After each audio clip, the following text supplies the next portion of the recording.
Hey guys, my name's Steph. I'm Botanist Cool. Today, we are finally getting back to Fantasy Cool, a D&D stream live play podcast thing that we're doing here on the Botanist Cool channel. I have some really cool guys with me here today. Y'all introduce yourselves. You don't need to introduce your characters just yet. I have something planned for that in game, but feel free to introduce yourselves and let's get on going. All right, hello. I am Prince Enki. You can call me Enki, and this is my first ever D&D campaign, so I'm very excited and very nervous. Hey, I'm Katie. I've played D&D with Steph a couple of times. I was on the previous D&D here as well, and I also stream Ace Attorney with Steph. Or I don't stream, I'm on his stream, but yeah. Hello, I am AJ, and I'm here to cause pure unbridled chaos. Hello, I am Stevie, and sometimes I also do things, but mostly I'm here to have fun. They're all good beans, and here's what I'm going to say, guys. If you want to know anything about our party, !party will get you the information on if any of them stream or have a Twitter. You can take a look at them there. Hello there, Luke Raven. How you doing today? Here's what's going to happen. And hey, KSG, how are you doing today? I hope you're doing very well. Here's what's going to happen today, guys. The thing that we're going to be doing is we're probably not going to be talking to chat a lot. This is going to be when we do this new Fantasy Cool, we might take a second or two to talk to chat, say hi, meme around a bit. But we will be doing a lot of the game, of course, and enjoying our time here and telling a good story that I hope you guys sincerely enjoy. I think everyone here is pretty excited to play. I know Enki is, because this is Enki's first foray into D&D. Baby. Enki is very baby at this moment. And He's our baby. Our baby. And Communal baby. Happy to accept the role. I think Stevie's played quite a bit too, right? I've played a reasonable amount. And I know... Oh, go on. I was going to say, I wouldn't say I've ever finished a campaign, but who can say they have? Too true. Too true. Katie, it's only you and me who finished a campaign. Yeah. My DM got arrested. Okay. Wait, what? Yeah. Yeah. I finished one whole campaign with Steph and like 3 that never finished with Steph, so... KSG, thank you for Sounds like a good time. Hey, Zano. All right. I think I am ready to start if you guys are. Yeah. Are you guys ready? Yeah, man. Is there? Mm-hmm. All right, then I'm just gonna start and go right on into it. And we're gonna have hopefully a little bit of fun starting off immediately. If you guys don't know what the story is already, feel free to check out the Discord. The Discord has a little bit of information down there for you. Let me see. There we go. All right. Let's start off nice and easy. What is it about the unknown that calls to us? After all, most people would look into the unknown and feel fear, apprehension, or perhaps uncertainty. Yet you, all of you, have decided to say screw it and jumped into one of the most ambitious projects of the unknown the Kingdom of Kipos has ever had.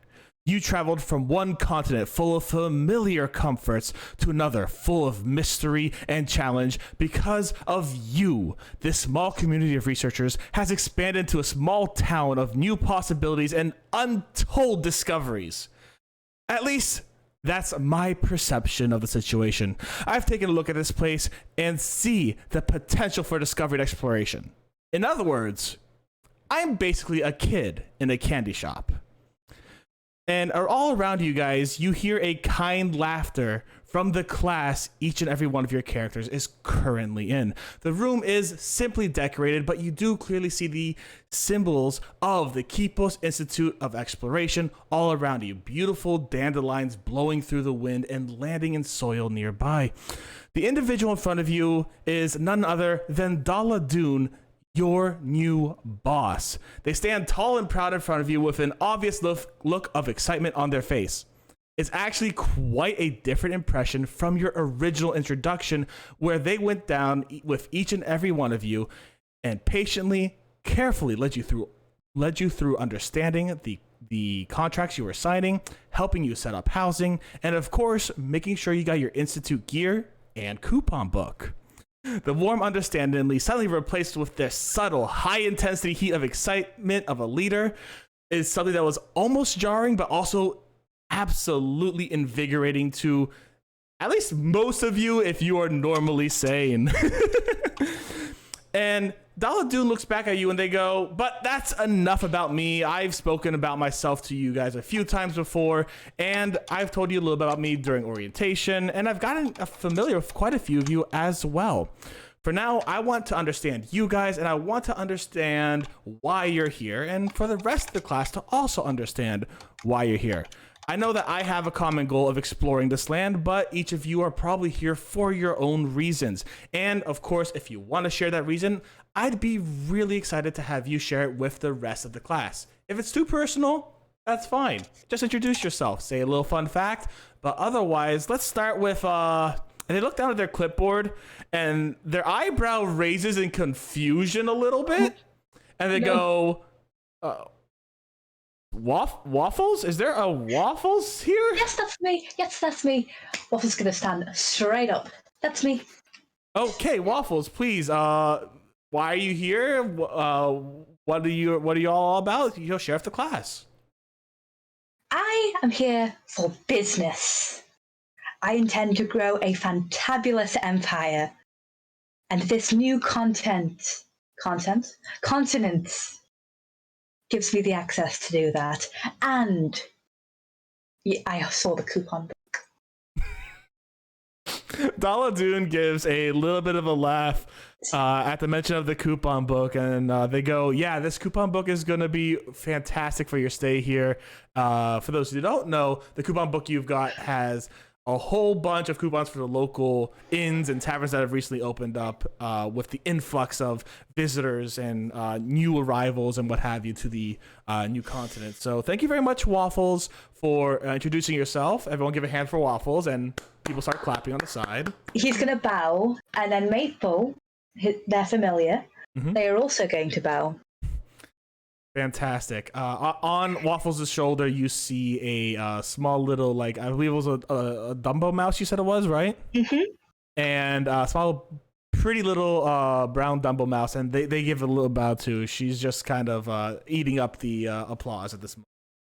Mm-hmm. Dala looks back at their clipboard and they go, okay, let's see. Much easier name. Oh, okay. Not quite an easier name. EA? It's Ia. Ia, thank you very much, Ia. My apologies. Ia, please talk to the class. Why are you here? How are you doing? You know. Ia stands up and gives a small wave, and I'm basically just here to explore. And I thought this would be a good institution to do it with. Dala smiles, a great big smile, and they look at you and they go, you know what? I feel a kindred spirit in you, Ia. My apologies. I'll be sure to get that right very soon, I promise. Thank you very much, Ia. And they go, hey, everyone give a little round of applause for Ia. And, you know, they start doing so. Yeah, Ia nods and sits back down. All right. They look back at their clipboard, they call off a random name, and the individual stands up, talks about themselves a little bit, and seems to be here for a very similar reason, actually, to Waffles. They want to know what's around here so that they could actually make a business out of it. Waffles is going to, like, start breaking their, like cracking their knuckles. Right? Do we have a name for this person still? Don't make me bring up the random name generator just yet. Give me a name. Give me a name. This is my lifetime rival. Introduction section. You can't say a guy introduces himself and then not have a name. Random name generator fantasy. I'm making a note on Waffles' character sheet. Please this do. is their spawn enemy. Please do. You're gonna have more notes than I do at this point. On the specific random NPCs. All right. This person's name is Thin Eye. Thinaye. Thinaye. Okay. Waffles and Thin Eye sounds like a fantastic rivalry. So this individual is a male human, and they're just kind of like, yeah, I want to start a business here. I want to specifically go into fishing and seeing what's around the ocean shores and what have you.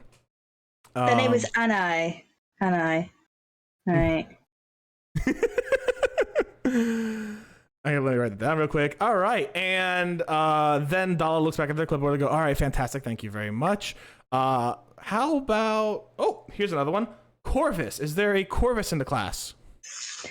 You see a changeling in a dark suit sort of stand up and give a theatrical bow, and he goes, "A pleasure to make your acquaintance, although let's not get too bogged down with introductions. After all, is this not the perfect place to reinvent oneself?" And he sort of gives us a warm smile, and he goes, "As for why I'm here, why, wouldn't any bard be honored to have such access to such a momentous occasion to document? The songs I write shall be spread far and wide of this foreign land. At least that is my hope. Of course, if you wish to have to hear other songs, I'm amenable to that at any time." And he sort of bows again and then takes a seat. Dala seems to be pretty happy with that response, and they go, "That is absolutely fantastic, Corvus. We are glad to have you here. Everyone give a round of applause for Corvus." And everyone kind of does. And then they go back and they go, all right, Aurelia. Is Aurelia here? Oh, yeah, hi, that's me. So, yeah, hi. Hello there. Hi, yeah, I was on a farm. No, I'm not on a farm. I really wanted to go see the world, and then I saw this advertisement for the boat to cross the to cross to come see you guys, and I was like, well, I want to kind of go on an adventure, so I got this armor, and now I'm here. Dala Dune once again seems very excited, and they go, "Awesome! We're glad to have you on in here, Aurelia. Hopefully, you enjoy your time here, and I bet you'll enjoy being back out in nature, as many agricultural areas are." And then they kind of go, "All right, guys, everyone, give Aurelia a round of applause." Aurelia's just kind of like rocking back and forth on her feet, very obviously excitedly, almost vibrating. I love it. I love her. I love him. And I'll say this: after a little while, Dala Dune goes through another several members of the class. Some people are here obviously for exploration, and a lot of people are just kind of actually, I'll say this, Corvus's response actually kind of got a few people interested, like, ooh, maybe one day I could be a fantastic person that this bard writes songs about. This would be really cool. You know, it seems like everyone kind of got a little invigorated after Corvus's response there specifically. But a lot of people actually agree with Ia's and Aurelia's viewpoint of, like, they're here to explore, just to see what's going on. And then there are a few other business people, but all sworn enemies. All sworn enemies. Thin Eye is seems to be the most active within the wanting to do the businessing of business. In the business factory. In the business factory, yes. And as you guys get your introductions done, Dala goes, "All right, fantastic job, everybody. Hopefully you guys now understand each other a little bit more. What I'm going to have you guys do is I'm going to have you guys split off into groups. I've actually already assigned you some groups at random. And I'm going to have you guys actually go down to the training courtyard just outside of the Institute's headquarters to gather weapons you might enjoy using for your own self-defense and learn how to fight, learn how to use tools for your survival, and of course learn some basics about what you're going to actually have to do when you're out on surveys. So guys, feel free to go downstairs, meet with your groups. The groups will be posted on the outside of the building, and you'll be able to find who your group mates are." Any questions for me, Dalagos? Is murder allowed? Of each other? Just theoretically. Theoretical murder. I would advise not. No, we are still under kingdom laws here, and you cannot murder one another. No. If there are individuals on this island who are not related to the kingdom of Kipos, and they do actively threaten you, and you are unable to make peaceful contact, do what you must, but you're not here to murder your fellow kingdom citizens. No. Corvus, upon hearing this, he sort of like tilts away and sort of puts a hand over his mouth, and makes a mental note of waffles,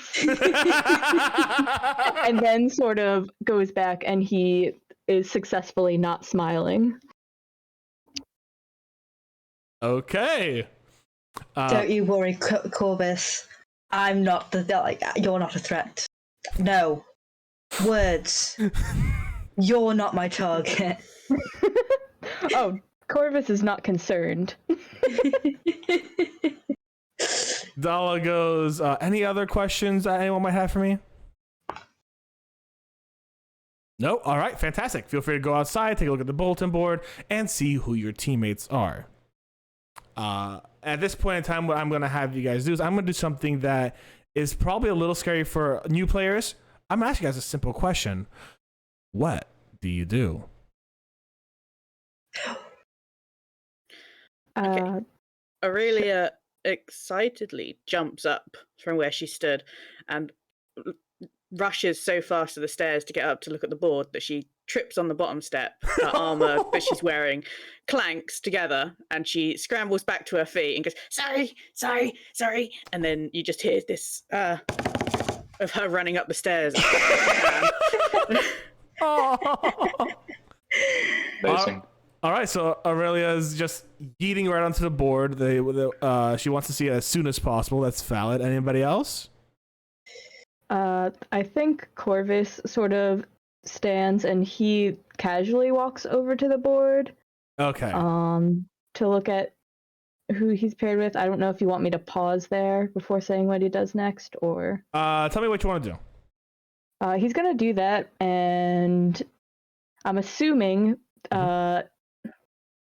he recognizes a few of the names there. Yeah, and sort of.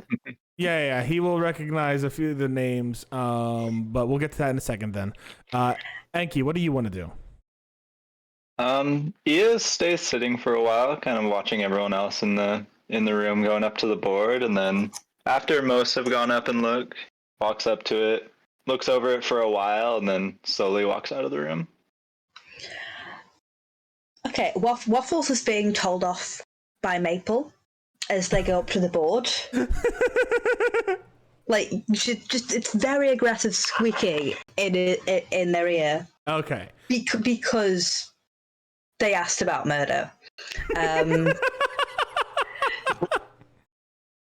But Waffle, while this is happening, Waffles is going to check the board.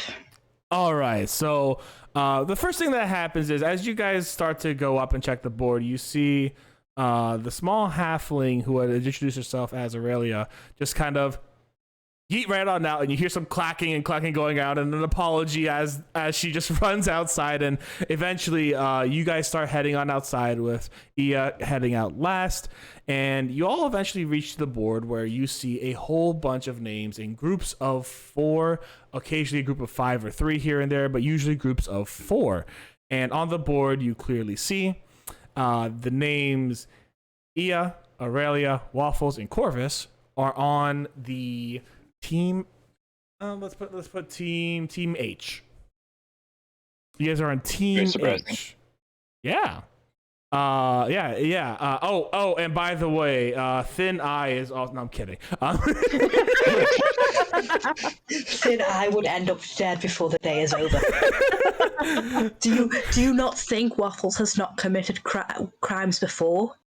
I plead the fifth for this one. Anyways, you guys all see your names together, and you do see a few instructors actually at the board that are kind of giving out instructions on what to do after you guys find your groups. And they're actually giving directions to the training grounds that are at the back of the HQ, which there is kind of a trail going from the right of the building all the way to the back.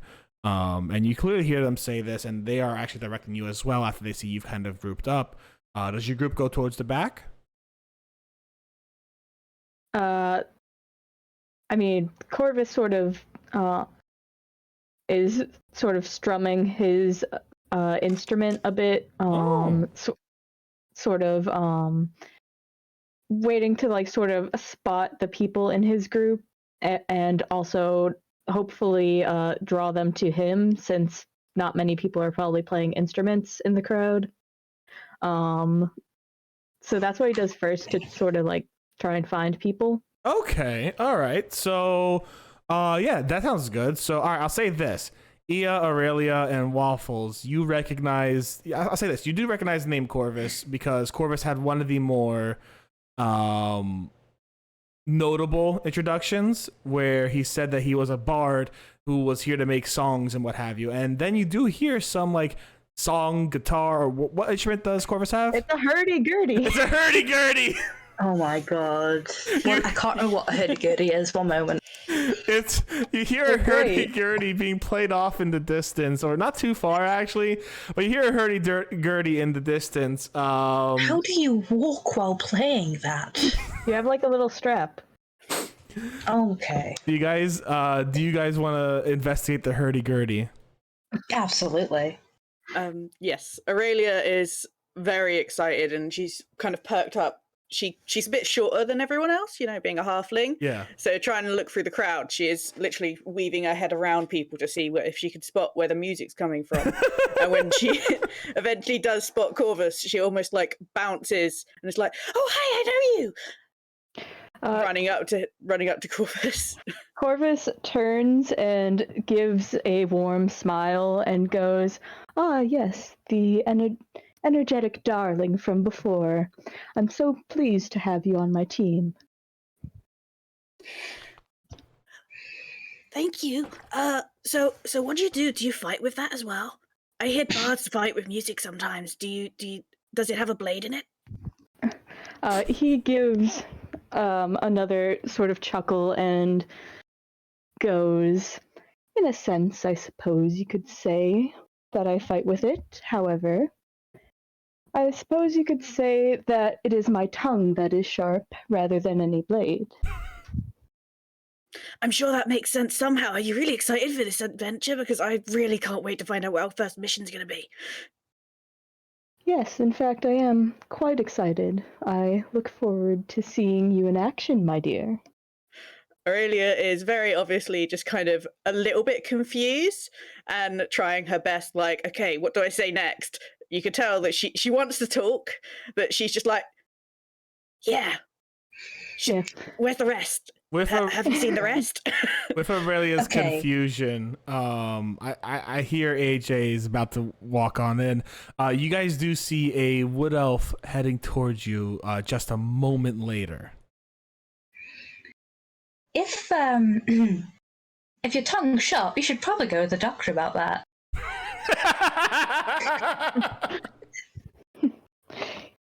He sort of looks at you, Waffles, and he goes, the lovely business elf from before. I'm pleased to have you on my team as well, but please do not worry about my tongue. I'm not likely to cut myself on it." Ooh, okay. See, I'm Waffles, and this is my mother, Maple. And you see a small little brown Dumbo mouse kind of coming out of Waffles' turtleneck, squeaking a little bit, and then going kind of like it is a pretty excited squeak, but at the same time, she also needs her beauty sleep, so she goes right back on in. It's a little warmer in there. Aurelia is really excited seeing the mouse and just kind of squeaks herself, like, In response to that, Mabel does poke her head back out and squeaks right back at you. She's excited that someone is excited about her. Corvus sort of briefly raises an eyebrow, but it quickly sort of smooths over, and he goes back to sort of composing the tune he was working on, with the same sort of placid smile as before. Yeah. During all this, he is kind of standing at the back of the crowd, keeping an eye on Aurelia and Corvus specifically, and after the crowd starts to dissipate, slowly walks up and joins the group.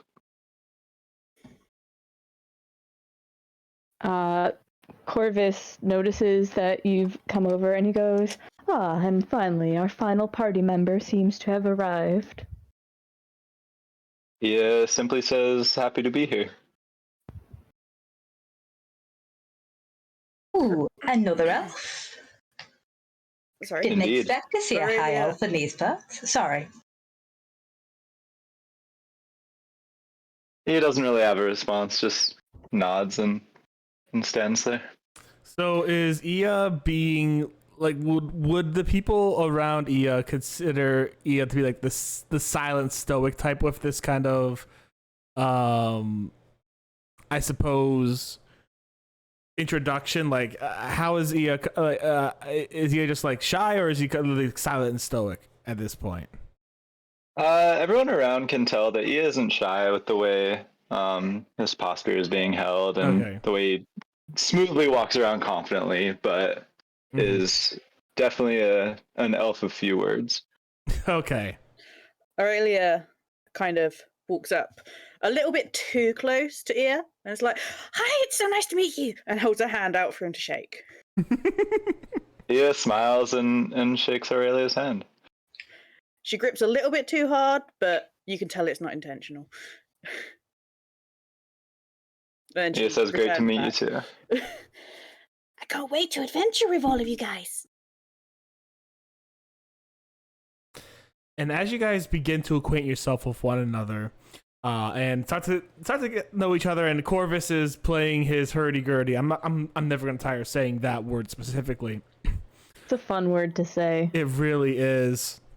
And as you guys start gathering your senses, gathering what's going on around here, you eventually start to be shepherded by the instructors who are saying, all right, guys, it's time to head this way. We're going to get you some basic training in the back. Make sure you guys understand what's going on, et cetera, et cetera. And you guys are starting to get shepherded down the path to the right side of the HQ and go towards the back where there is a small training ground that opens up to a small forest. And as you guys are walking back there, you see that everyone kind of is sticking with their groups and their teams, and eventually gets into this large field where towards the middle of it and on a small platform, you see a man standing there. He has a kind of like a bright green cloak that is trimmed in gold, and the gold itself actually makes a dandelion seed on his back and his arms. And for those of you guys who don't know the researchers, you wouldn't have ever seen this man. This man is typically someone who doesn't come out of his office, and he looks it. Besides his coat, he kind of looks disheveled and aloof and not very focused is the best word to put it. His mind is clearly somewhere else as he starts to address you, and he goes, yeah, hello everyone. My name is Professor Odimos. That's what right? And he kind of looks at his hand real quick. Yep. Professor. Okay, yeah.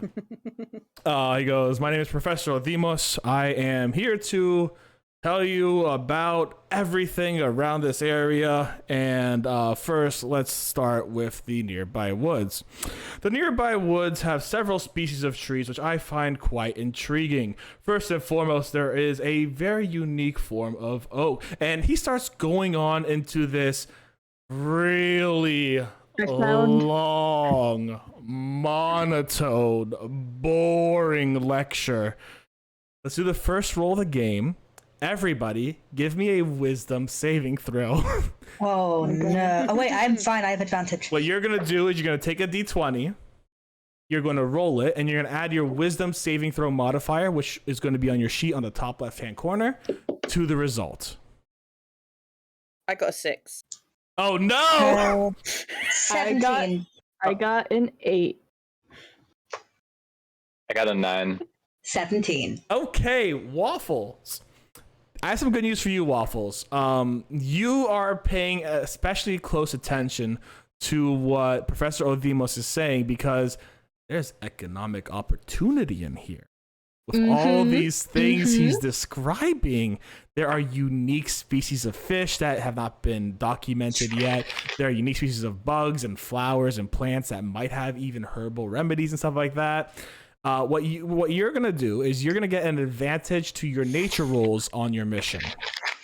I already have advantage for nature because You get double advantage. That's a double thing, I'm pretty sure. advantage. You know what? I will give you double advantage for your nature rolls. Yeah, that's fair enough. Katie, you got a 9, right?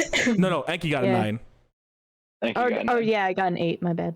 Okay, here's what I'm gonna say. Everyone who got below a 10, you tried listening. You sincerely did. But probably when he got to like his 8th or 9th species of fern he was talking about, you zoned the fuck out. And That's usually where I zone out. at the 8th or 9th species of fern, yeah. And he was really getting into how the spores of the fern really start to, go down and intermingle and all that good stuff. And you zoned the fuck out. And about 3 hours later, where people actually started fidgeting and a few adventurers actually had left at this point. I have a question. Yeah, go for it. Since Corvus is not paying attention, can he survey the people around him? 100%. Give me a perception roll. Actually, make it insight. Okay. Wow, I have cursed dice today. Insight. So that's a 10. Nothing out of the ordinary. Like, there are people who are clearly bored here, right? And there are people who clearly want out and who just do not want to deal with this. They're so absolutely done with everything going on already. And at this point, does anybody else want to do any rolls before I go on to the next part? I would also like to survey the people around me. Sure, give me an insight roll. 7. Yeah, once again, I think you found. I think the only thing you really notice is that Waffles is really paying attention. Fair. Aurelia is just trying not to fall asleep. All right, that's fair. I'm gonna say this: you got a 6 on your roll. You do with your wisdom saving throw. I'm gonna say this: you did take a little bit of a nap, and that saved you an hour of torture easy. I feel like Waffles at some point just makes direct eye contact and they keep clearly listening. Fantastic. Like, there's tension there. There's romantic tension now. Okay, maybe not romantic, but Professor Odimos is ever inspired to continue his conversations. But after a little while, you kind of hear a window opening from the back, and you see Dala Dune from their office being like, "What the hell? Are you gonna train them or not?" Professor Odimos, we brought them to you because you surveyed, and Professor Odimos goes, oh yes, right, of course. Yes, of course. Give me a moment. And you kind of see like a few, I guess, like TAs kind of helping around. Like they're like, finally, we're gonna do something. Did the TAs like stop anyone from leaving? I think you mentioned some people leaving. No, they didn't. I think they were so zoned out as well. They didn't stop anyone from leaving. That being said, the Professor Odimos goes, oh yes, all right, TAs, let's go set up the dummies and the training dummies and all that good stuff. And bring those barbaric tools out and what have you. And the TAs start actually bringing out some training dummies and putting them over towards this little area towards the right side of the field. And they start bringing out some tools that they're putting on the left side of the field. And they go, first thing we're going to do is we're going to teach everybody how, of course, to defend yourself. So it's a little later now, so it's getting a little dusky. My apologies. Everyone seemed to enjoy the conversation so much I couldn't stop. And he Waffles nods agreeably. and he goes, everyone feel free to go to the weapons racks we have and choose your preferred weapon of choice. They are all wooden, for that way you could train with them. But there should be any access of any form of weapon you would typically use. And as you guys look towards the left, you see obviously wooden bows with like foam tips, or like wax tips, actually is a better way to put it. You see wooden spears, wooden swords, wooden shields, etc., etc. And you see the TAs like hurriedly placing down the dummies on the right hand side. What do you guys go pick up? Corvus goes to pick up a rapier and a dagger. All right. Aurelia runs over and picks up a wooden longsword and searches as far as she can to find a little shield. Yeah, you find a little buckler. Yeah, 100%. Yeah, and she gets like a little buckler as well. He walks over and finds about a 6-foot long spear and spins it in his hand and walks over to the dummies. All right. I think Waffles was going to go pick up a scimitar, but considering how, like, everyone else has gone for something very close range, Waffles is going to be a bit of an intelligent boy, despite only having 7 intelligence, and going to pick up a longbow. All right. Okay, cool. And after you see all the targets set up, you see that each one is labeled Team A, B, C, D, etc., etc. So you eventually find Team H's target.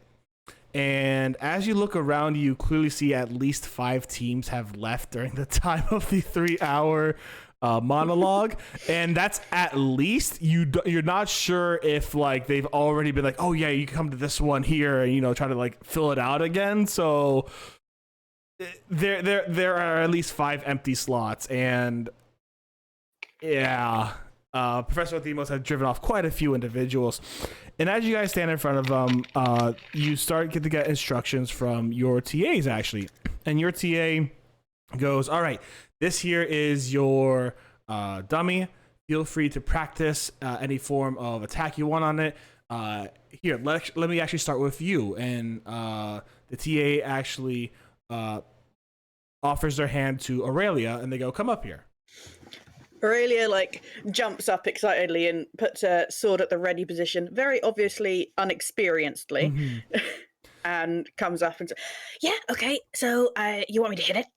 Well, yes, but first, let me give you some tips on your stance. And they actually help you go through your stance, to make sure that you have a stable, strong stance. And they go, of course, there's going to be times when you're fighting in reality where you can't always keep your stance, but always having this basic idea of how your body should be when you're fighting is going to keep your body pretty steady. Watch this. And the TA kind of pushes your shoulder and you don't really move a lot. And they go, now loosen your stance a little bit, like, stand regularly. Aurelia is looking up an oar and just kind of stands more regularly at that request. And they gently push you on the shoulder, and of course you kind of falter back a little bit more than you did before. And they go, so you want to make sure you keep your stance strong and really well. So after you get your stance, land an attack on the dummy. So what you're going to do here is you're going to roll d20, add your strength modifier and your proficiency bonus.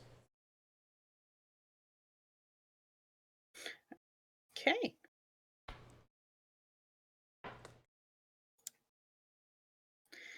Oh, natural 20. Oh shit, okay. Strength modifier of 3 and which proficiency is it? Oh, my longsword, right. So, yes, I am proficient in that. Which is a 1. You should have a 2 proficiency at level 1. Is it? Yep. Oh.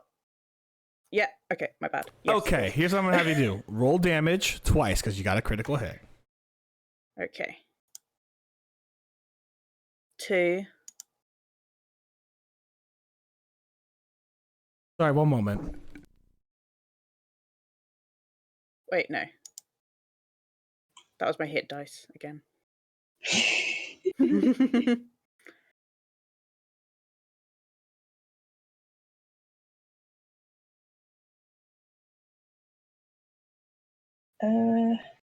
Sorry, I'm back. My roommate needed something. All right, sorry. What was your damage? 7 and 6. 7 and 6 One, plus your... 1d8 plus 3. Awesome. Fantastic. Yes. So that's 7, 6. You're going to get a total of 13 plus 3, 16 damage. As you start going for this dummy, you are very clearly excited to get your first bit of training in with your sword. And as you swing down, you just unintentionally, like, it's like one of those standing like scarecrow figures, right? This dude's arm just cracks off as you hit it with your wooden sword, and like it is truly a spectacular crack as like these splinters kind of come out, and the TA is just kind of like, holy shit. Aurelia bounces up and down and goes, Did you see that? Did you see that? I haven't done that before. The TA goes, yeah, that was a fantastic hit, but you know what? Here's what we're gonna do. You seem very strong. Let's have a few other people attempt to use their abilities against this dummy before we have you destroy it entirely. How about you? And they point to Ia. They go, come on up and try attacking this dummy. I'll show you the proper stances and everything for a spear user. And they come up to you. They once again put you in the proper stance and show you how to hold the spear. And they go, feel free to attack the dummy and see what you could do. Yeah, let's them, walk them through how to hold their stance and as they think a proper spear user would. Mm-hmm. And then as soon as the instructor walks away, they immediately fly at the dummy, hit it about 6 to 7 times in a second, and slowly walk backwards. Roll to hit. What you're going to do is you're going to roll a d20, and after you roll a d20, you're going to add in your proficiency modifier and your strength.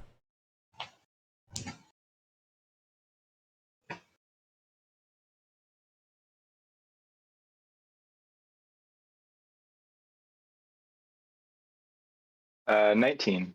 Yep, you definitely hit. You did a really good hit. You got it square on in the chest, or what would have been the chest. Now you can roll for damage.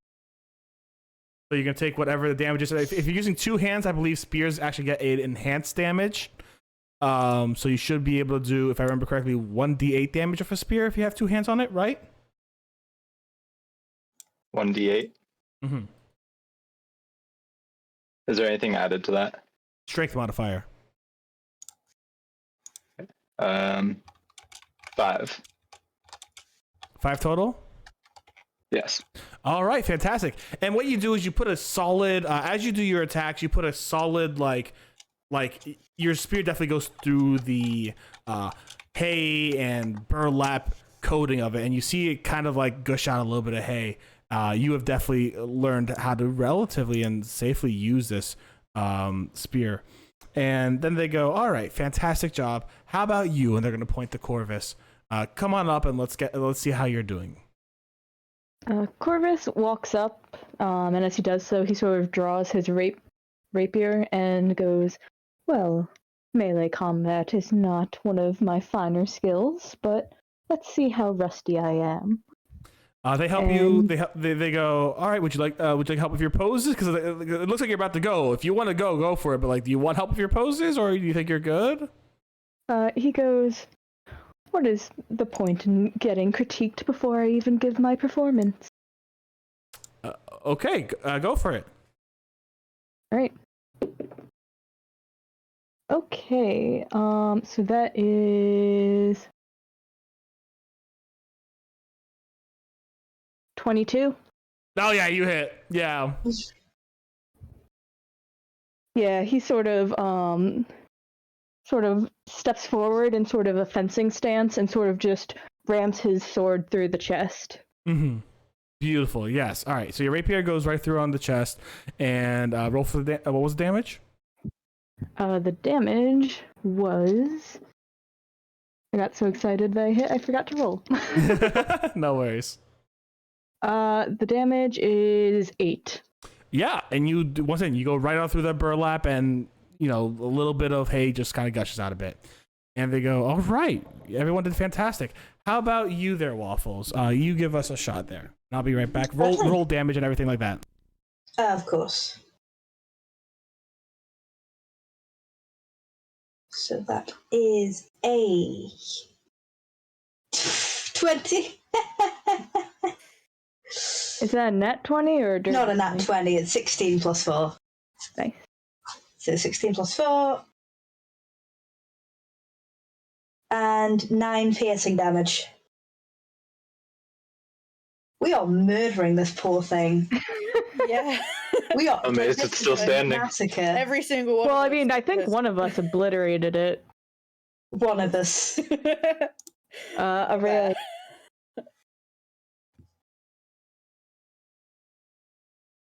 Which, by the way, Corvus was impressed by that. Corvus, I love Corvus. I want to punch him in the face. Oh, yeah?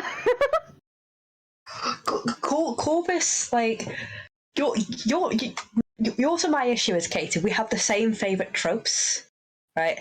Small girls with hammers or smug little bastard children. And I'm sorry about Corvus that, is a smug everybody. little bastard child. Hello. All right, so the instructor comes up to Waffles and they go, "All right, Waffles, it's your turn. Feel free to give it a shot with that longbow. 20 with piercing damage of 9. Oh, damn. All right. So you shoot your longbow, and the wooden arrow lies, the wax-tipped arrow goes straight right on into the dummy. In between the eyes. In between the eyes, and does a beautiful, it looks absolutely beautiful. They go, "Okay, you know what? I gotta admit, Corvus, Waffles, you two did fantastic. Ia and Aurelia, you're learning well, and you're doing really great as well. So, fantastic job. Here's what we're gonna. Fantastic job to all of you guys. You guys are learning quite a bit. Feel free to use a dummy to your wants and whims, and see if you want to practice some more. We should get some news about what will be happening with your first scouting mission very soon." So what this TA basically done is said, you guys could use the training dummy for whatever you want, but in just a moment we'll get some news about what your first mission will be. The TA also goes, "Oh, and if you want to learn how to use any of the tools you're going to need on your training missions, feel free to ask. I can help you with that as well, and we could go on and do some basic training there as well." Does anyone have any questions for me? Can we borrow any more equipment? This is just a training equipment, but the institute will give you guys provisions and basic meal equipment and stuff like that for when you leave to go on your scouts. Okay, but if say, for example, if I wanted to train with an alternative weapon, see if I can't find my niche. Yeah, of course. If you'd want, you just feel free to talk to one of the professors, and they'll be able to help you get any of the training equipment you need at any point in time you need them. Excellent. I think Corvus speaks up, and he or unless AJ, sorry, were you still speaking? No. Okay. So Corvus speaks up, and he goes, "For the training session, we will be going into the woods. Are we going to have actual equipment to defend ourselves there?" Yes, you will be getting actual equipment to defend yourself, but I don't know if your team is going to the woods, actually. The TA kind of looks through some of their notes that they have with them, and they go, "Yes, only a few teams are going into the woods. We actually have a few teams going to a beach down south and to the mountains in the northeast, so you might be going either to the mountains, the beach, or the woods." Corvus nods and sort of moves twists the handle of his hurdy-gurdy a bit and goes, "My, how romantic." Ooh. Indeed. And the TA goes, all right, I'm going to help out some other individuals real quick. I'll be with you guys in just a few moments. All right. At this point, I'm going to say, is there anything you guys want to do while you're on the training session or training field? This is kind of your point of saying, hey, Steph, I want to learn how to make a roll. Tell me how to make a roll, and I'll make that roll happen in character. You know what I'm saying? Okay. Question. Yeah, go for it. Important question. Does so the bow I have, for example, is it effectively just a working bow with like a gummy arrowhead? Yeah, basically, yeah. I'm going to put that in my rucksack and go and grab another bow. Okay. Are you trying to steal it? Yes. Can you give me a sleight of hand roll? I have advantage, of course I can. Can you fit a bow and arrow into a backpack? Listen. You haven't seen this backpack. No, you haven't seen Very this oddly backpack. shaped backpack. Yeah. That's right. You should have proficiency. I don't think you have advantage, but you should have proficiency. I had 20, 16 plus 4. So I have twice this sleight of hand thanks to me selecting it and also having it for my background. Great. No, we'll talk about that later. That's not how that part works. Okay. But we'll talk, that's how D&D said it. I'll have a double check on it. Yeah, we'll talk about that later. But it should be plus It'll 2. be an 18 then. Yeah. It says plus 4. Wait. No, sorry, it's what? 2. It's because I've got plus 2 on my dex, and then I also have an advantage for sleight hand, so it is plus 4. Fantastic. Yes. So you do get a 20. I'll say this. You stash it away, and now the bag you have looks oddly bow-shaped. Very clearly, some of the TAs are looking at you like, what the fuck? But they're not going to bother with you right now. I think in their minds are just like, they could have just asked, but okay, whatever. So yeah, you have successfully stolen this bow. I have advantage to deception as well, Steph. So if they ask about yeah, fantastic. Yeah, okay. As you guys get used to the area, you are called back one more time towards the central podium. And at this point in time, Professor Odimos goes, okay, I have just a few assignments to send out everybody. Tomorrow will be most of your first missions. And Professor Odimos goes, we will be splitting up several groups into various locales around us, and you will be doing surveys. All the locales around us are generally safe. We have surveyed them for the past few years, but there have been some strange occurrences. Group G, you will be going to the mountains. There have been reports of some wolves in the areas, and we want to make sure that the miners are safe. Scout around the area, see what's going on. Group B, you will be going to the forest. There is rumors of a small little ruin not too far away. One of our townsfolk had claimed to stumble upon one, but they weren't able to bring out any specific information. Group H, the fishermen are a little concerned with some creatures they're seeing out on the beach towards the south. You guys will be investigating the beach for a few days. Please make sure that you are able to see what these creatures are. They were unable to identify them. And Professor Odimos goes, that should cover the first 3 missions. If anybody has any questions about what their group may be doing, we'll have a few more missions up tomorrow. Does anyone from any of the current missions have any questions about theirs? No? Fantastic. Aurelia. All right. Oh. Aurelia is obviously just sitting trying to remember what letter her group is, and she kind of leans over to Waffles and is like, Hey, what letter are we? I don't remember. I'm just worried about them trying to find the bow. Ia leans forward between you two and whispers, H. I've never been to a beach before. Aurelia looks really happy because she genuinely had never been to a beach before, and now she's kind of bouncing a little bit. Ah. All right. And the Professor Odimos goes, okay. If your actual weapons will be provided to you as well. Feel free to visit the Institute before you leave tomorrow, and you will be out probably for about 2 to 3 days. If there are any questions, you can always ask us before you go out, but be aware, not only is this a survey you'll be doing for us, but it is also your test to make sure you could actually handle what the Institute can throw at you. These are pretty basic surveys, so they shouldn't be too big of an issue. And at that point in time, Professor Odimos actually dismisses you all and seems to be rushing back towards the Institute for something that he really wants to do a lot more than what he's been doing out here now. Probably to do with his ferns and oaks and shit, right? So I bet it is. So you guys at this point in time are aware that you will be having a mission at the beach because there's some strange creatures that some fishermen have been talking about. You guys are free to ask around town, see what's going on, see if you can find any fishermen. You guys are free to rest up for the day. What do you guys want to do? I want to make that bow look less like a... I just want to unstring it. Okay, we'll get to waffles later. Anybody else want to do anything? Okay.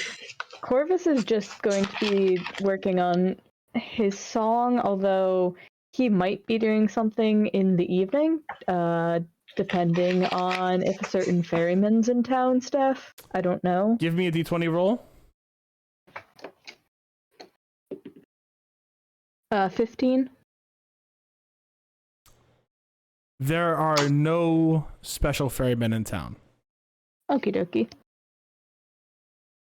Yeah, stays at the training grounds for a little while, practicing his spear work, and Okay. then eventually retires to his resting quarters to meditate. Sounds good. And what about you, Stevie? Is there a social area? Yes, there are several taverns and inns down by the street. The actual HQ is kind of on the northern tip of this outpost. This outpost, now a small town called Boros, is actually quite a bustling little town now. There are several taverns, but I think the most popular tavern with the Kibos Institute of Exploration is the Hugbear Tavern. Okay.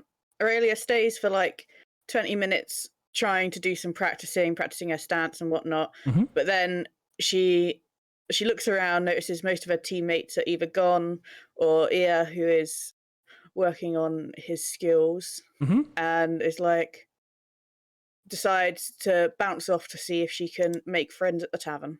Okay. Going to the tavern sounds much cool. I was about to say if actually Corvus would like to go. I'm not going to step on what anyone else is doing, but Corvus would like to perform for some scratch. Okay, so Corvus, you know of the Hugbear Tavern. You could definitely go visit and start performing for some scratch. Yeah. Let's do, since I interrupted, let's do the, I'm blanking. No, you're good, you're good. Aurelia first.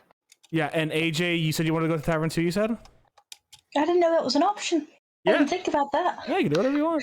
Sorry. Yeah, there are taverns down in town. There are inns. There are, I'll say this. They're basically what you have downtown are taverns, inns, weapon shops, item shops, and artisans of a whole bunch of sorts. There aren't anything like theaters or stuff like that because it's not developed as a town enough for that yet. But there's a lot of the basic essentials, and of course, there is plenty of taverns and what have you. So the Hugbear Tavern is probably the most popular for the Institute of Exploration. Mm-hmm. Is Waffles going? Well, yeah, Waffles is going. All right. I want to go. Okay, here's what I'm going to say. Corvus will go too. We'll get Corvus there first because Corvus is trying to go earn scrap. Corvus, give me a performance roll of your hurdy-gurdy and tell me what you're doing with your singing. Because as you're performing, Waffles and Aurelia are going to be entering, probably like a little into your performance. Okay, so performance. So the performance is a 17. Okay. And I do have a song if people want their ears to be blown out. I do. Let's go. Yes. All right. So here we go. Again, apologies. I'm not. Don't apologize. We love the commitment to roleplay. Yes. So he starts playing on his hurdy-gurdy and he begins to sing.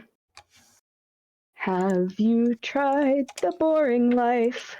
Grabbing yourself a husband or wife. If you're feeling unfulfilled, give it a shot. For who would seek out pain or strife?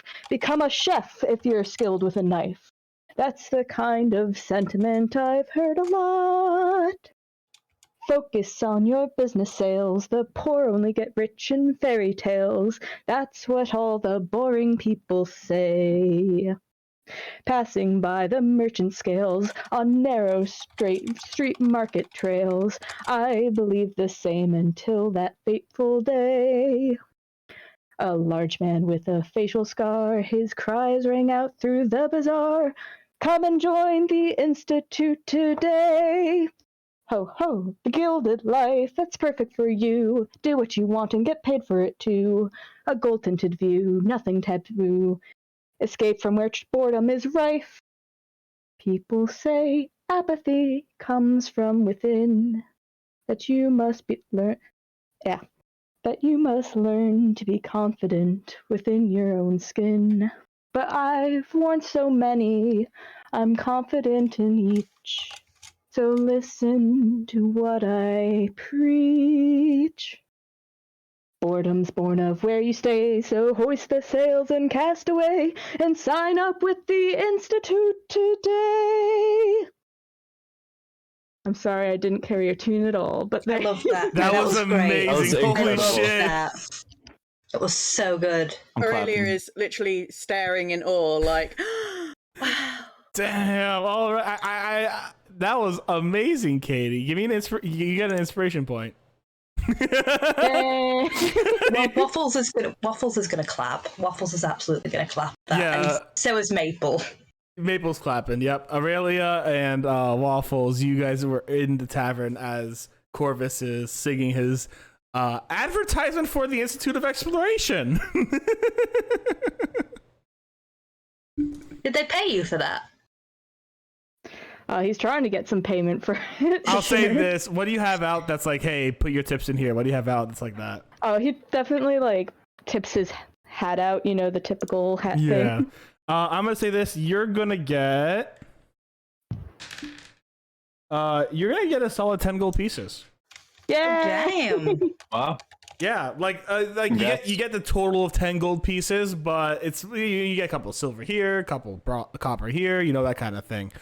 And assuming you play like a little more than just that song a few times or keep the tune going or whatever, you're gonna get about 10 gold pieces. Yeah, Yeah, he has different songs up his sleeves. for sure. Katie wrote them all. I wrote several. Oh shit! But Okay. some of them are contextual. So. All right. So you guys are at the bar. I'll give you guys a few moments to do a scene if you want to there. But after that, I'm gonna say this: Ia, you have finished your training, and you said you were gonna be retiring for the night afterwards. So you've gone to your kind of like it's half apartment, half dormitory. It's definitely something that's from like the Institute of Exploration, but it is basically half apartment, half dormitory, where you do have a self-sufficient room with kitchen and everything like that, but it's a wee bit small. That's what everyone kind of has. And you're going to be retiring and doing your meditation for the night, unless there is something you want to do before you go to bed. Is there anything you want to do before you go to bed? No, I think I'm satisfied. All right. What about Thank you. Everybody else at the bar? What do you guys plan on doing at the bar? If you want to do a scene, feel free to go for it. If not, of course, we could go on to the next day. Waffles would like to know more about Aurelia.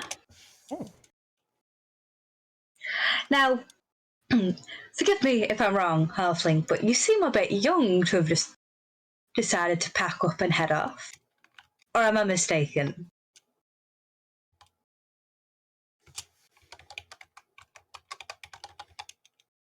You good, Stevie?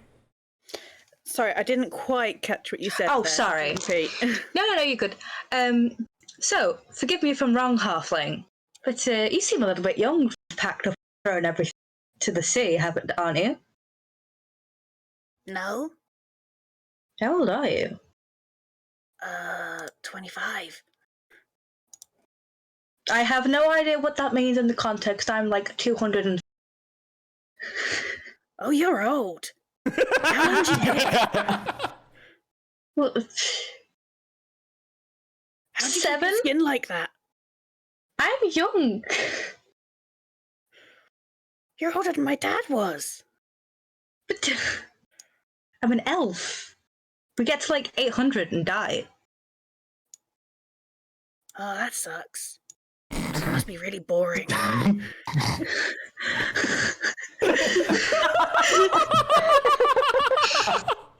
know what? Waffles probably finds that hilarious. That's amazing. It's only as boring as you make it. Aurelia is currently looking at her 2 silver. That's all she has at the moment. And wondering if she can get a milk with it. Yes, a milk. She doesn't drink. I have 10 gold, I believe. My starting set. Was it 10 gold?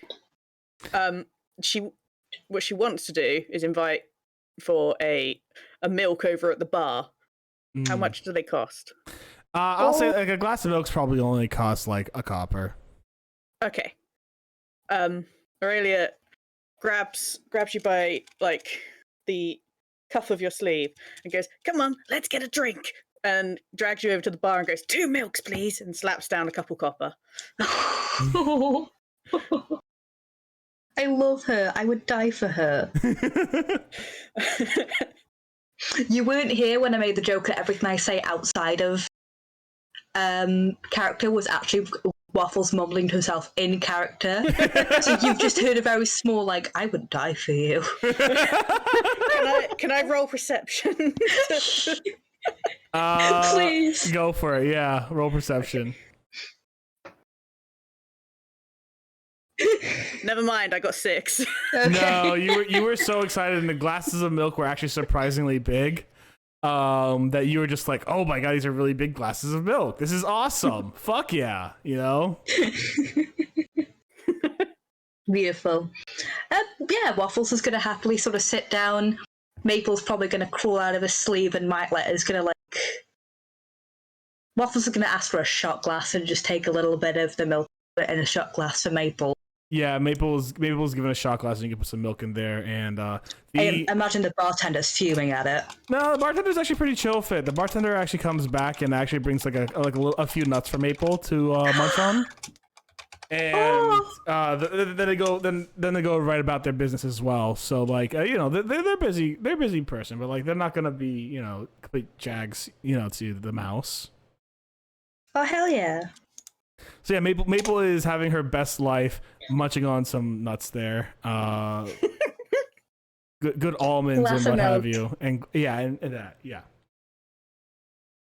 All right, and with Corvus playing in the background, you guys end your first night, kind of enjoying one another's company, enjoying one another's music, and training and meditating, and just being able to enjoy your first full day of, I guess, your new job here in the town of Sporos.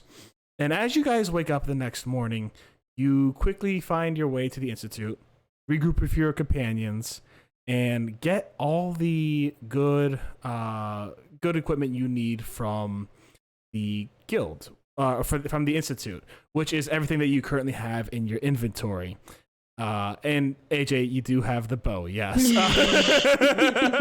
You did nab that. Nice. And it is still early morning. It's likely around 7 a.m. Do you guys want to do anything after you've all set up and met up and all that good stuff? I don't think so. Aurelia just excitedly goes to kind of mission start gathering area. She's probably about an hour early, but still spends the entire time being really excited waiting. He is a extremely early riser, so he got there actually right before Aurelia and has been waiting. Damn! All right. Yeah. And yeah, actually, for the first time, extended an offering of conversation to Aurelia to try to get to know them better. Okay, so before Waffles and Corvus arrives, are either of them late risers out of curiosity? I have a feeling Waffles might be, AJ. Chances are you've seen Maple, seen Waffles. Like, Maple's there to get, like, their stuff. Like, Maple's just turned up with a list in her mouth and given it to the instructor. Okay, fantastic. All right, Enki and Stevie, go on. This is your conversation you are having before everyone else's arrival.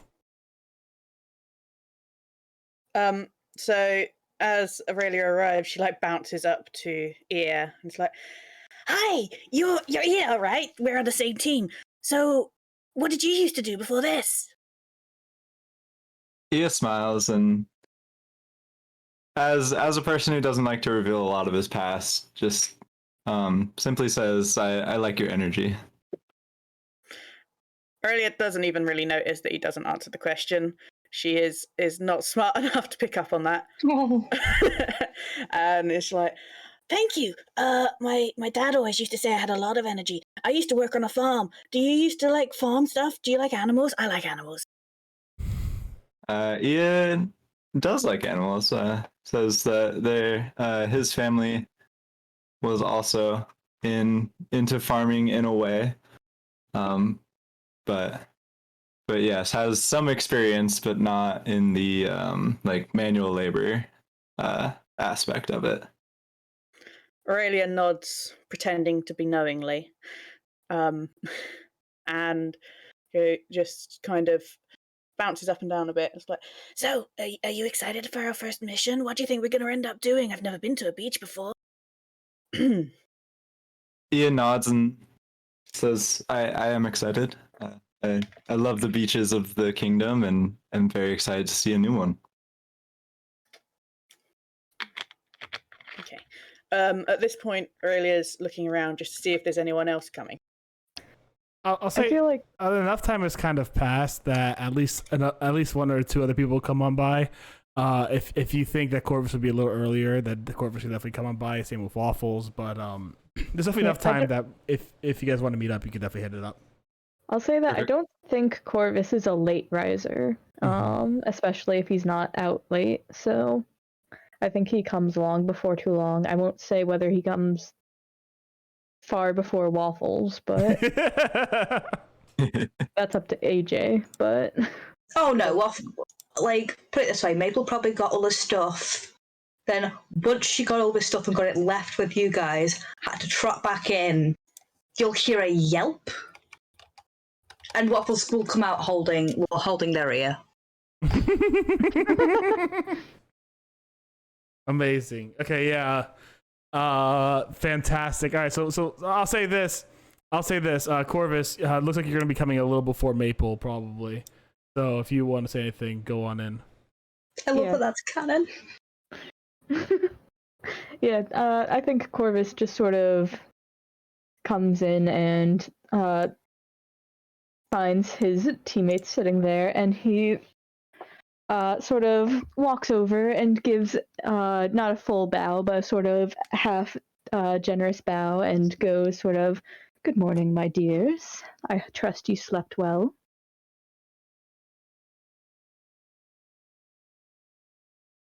Ia quietly says something like that. Aurelia, sorry. I was just gonna say he nods. Aurelia excitedly tries to greet you as well. And I'll say this: as Corvus is greeting y'all, you do kind of actually hear some squeaking. I'm just gonna get Maple in here real quick.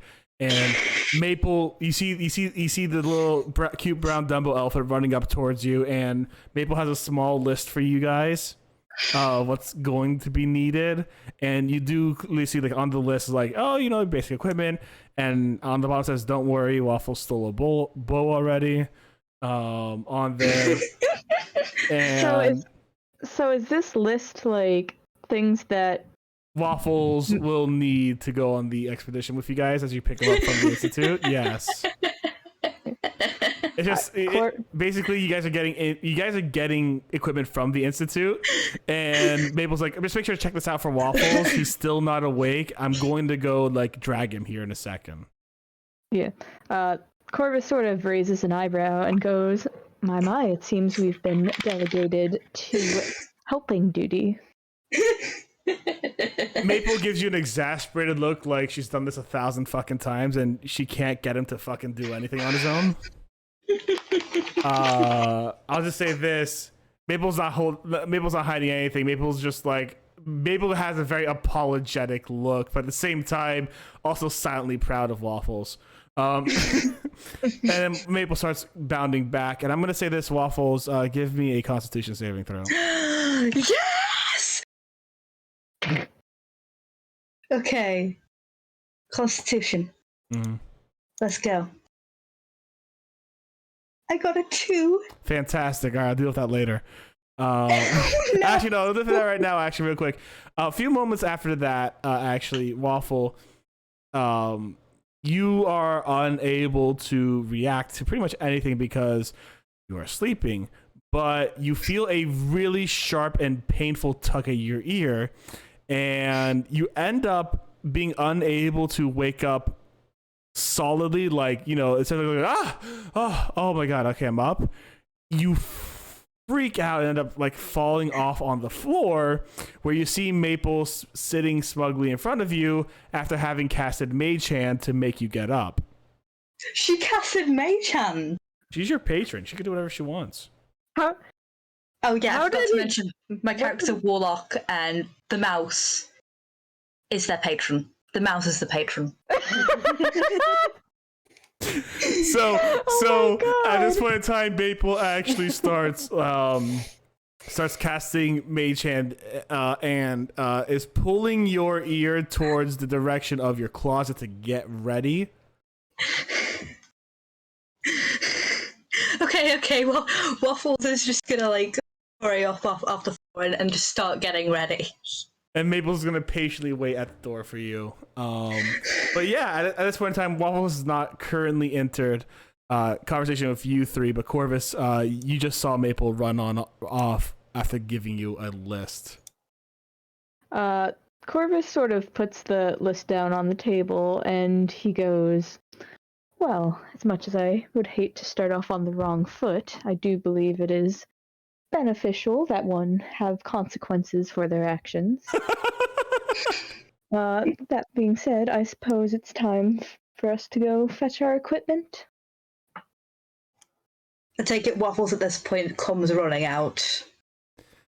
No, at this point in time, Maples is probably just opening the door to get into your area. Oh fuck, okay, so I'm gonna be a little bit late then. That's fine. Consequences for my own actions. Who knew? Aurelia she's had everything gathered and ready the whole time, and she is practically running in circles. Where's the nice one? Where's the nice one? Oh. She calls you the nice one because of the milk. Her milk buddy. Fair enough. We love a milk buddy. Corvus does slide the note towards you, sort of in a if you want to fetch it, you're welcome to motion. And then he's gonna go get his equipment. Mm-hmm. Aurelia's very, very happy to help out and takes the note and starts doing everything she can to help very excitedly. All right, and after that, you have gathered all the equipment that you needed, including Waffles' equipment, and stumbling out of the room with clearly their ear being pulled on by an unknown magical force is Waffles, as they stumble out and head into the middle of the room y'all are in. Waffles, you clearly see that there is all your equipment on the table where someone has put up. You don't know who. You might see that Aurelia has like a few more pieces she's putting down for you, but other than that, you're not 100% sure.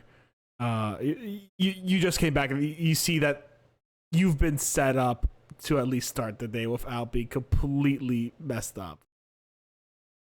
Waffles is probably gonna give like really like a pretty big bow, like thank you. Partially because his mum will kill him if he doesn't. Partially because they're genuinely very appreciative of Aurelia for doing that. Thank you. Aurelia doesn't really understand bows, so she bows back, like, thank Corvus has been like bowing this whole time. So. Yeah, but she doesn't understand Corvus's bows either.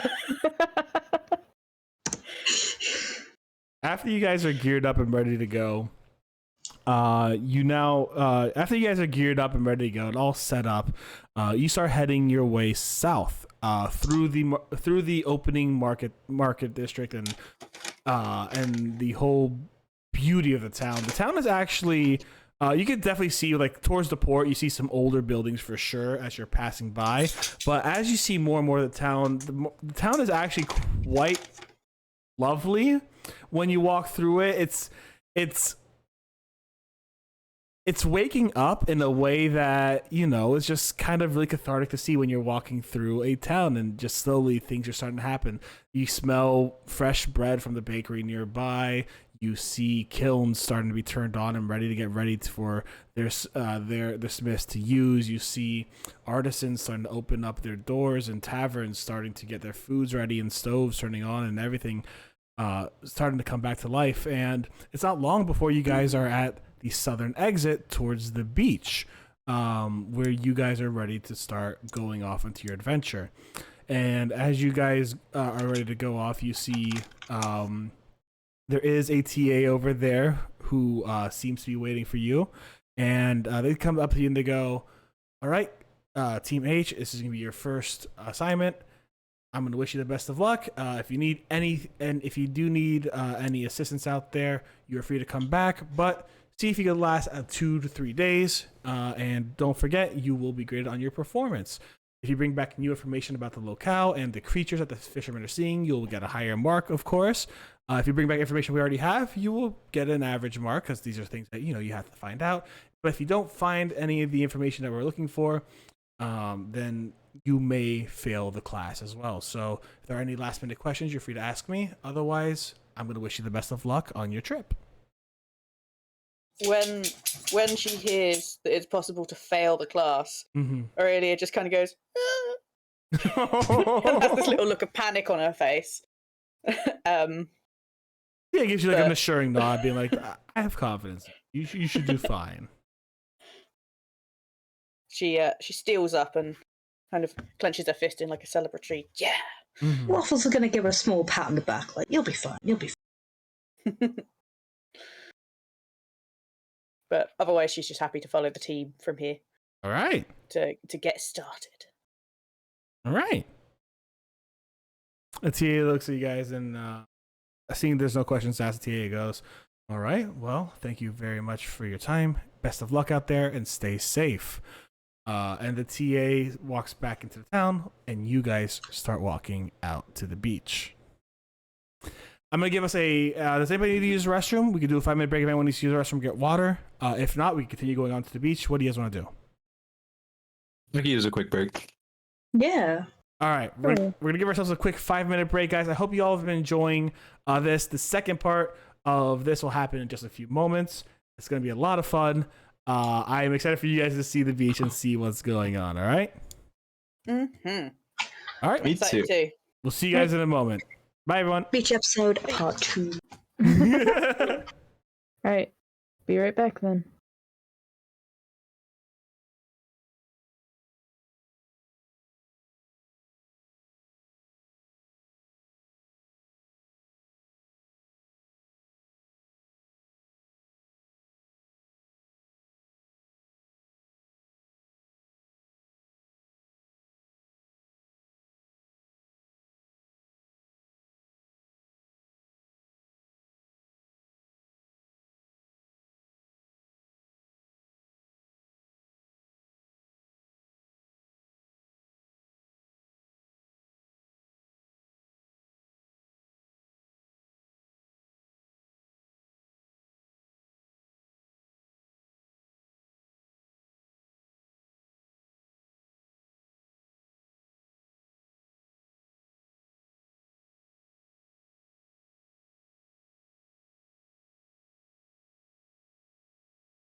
All right, and we're back, guys. Everyone got a chance to get water, relax, shit talk each other a little bit, and we're back to and we're back to our shenanigans. All right, yeah. I guess we're just gonna start right off there. All right, you guys ready to go? Yep. Yeah. Is there? As you guys exit the southern entrance of the town, you see in front of you, well, especially if it's your first time seeing it, a beautiful but untamed beach. The beach itself is covered in sand, seashells, little holes that you probably see those clams in. There's wildlife like crabs freely walking about. You see a few turtles pop up here and there. And of course, onto the shore itself, further out into the ocean itself, you see beautiful rolling waves gently lapping onto the actual shore. And on the east, which is going to be your guys' left, you see the beginnings of a forest where you're not technically supposed to go into because you're going to be scouting the beach, but can provide some nice shade should you ever need to. And as you guys kind of walk down the beach, your first few steps and crunches into the sand, I'm actually very curious, Aurelia, how are you enjoying the beach as you first walk onto it? Right. So can I roll a, what would it be? I think it'd be an athletics check For what? to see if she can walk well on the sand that she's not enjoying in her full metal armor. I'm gonna say this because you guys aren't like in any specific like combat scenario. You don't need to roll, but do you want to roll? I want to roll because Go for it. Athletics. Kinda... Yep. Okay. All right, she got a 9. So she's walking onto the beach. It's your first time in sand, Aurelia, and the worst part about the sand, which you quickly find out, is that it gets everywhere. It is what kind of armor are you wearing again? She is wearing full like metal heavy armor. Let me get the exact. Are you wearing plate armor. mail? Chainmail. Chainmail. Oh, no. So Aurelia, the worst part is as you're going around, like the worst thing is the first thing you understand is that it's in your shoes. There's sand in your shoes and it's uncomfortable. Like, don't get me wrong, the view in front of you is absolutely gorgeous and you are awestruck by it, but walking is a bit of a challenge 100%. In many ways, in your armor, you feel kind of overdressed to actually be here. And definitely a little encumbered. Nothing too great, but like it is quite unpleasant. Aurelia is really, really hating the feeling of the sand, and like 5 seconds after stepping on the beach, her full excited face kind of went to as if she was sucking on a lemon.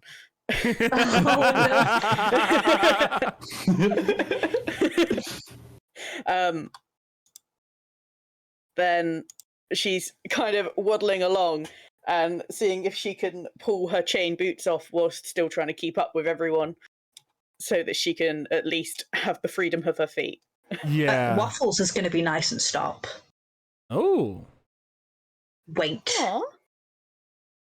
All right. Aurelia pulls her shoes off and just kind of carries them, like hooks them over her shield and carries them. Fair enough. All right. I think, is it hot at the beach? Yeah. Or is it like windy? It's hot. I'll say this: it's still the morning, so it's not like afternoon hot yet. The sand's not burning your feet yet.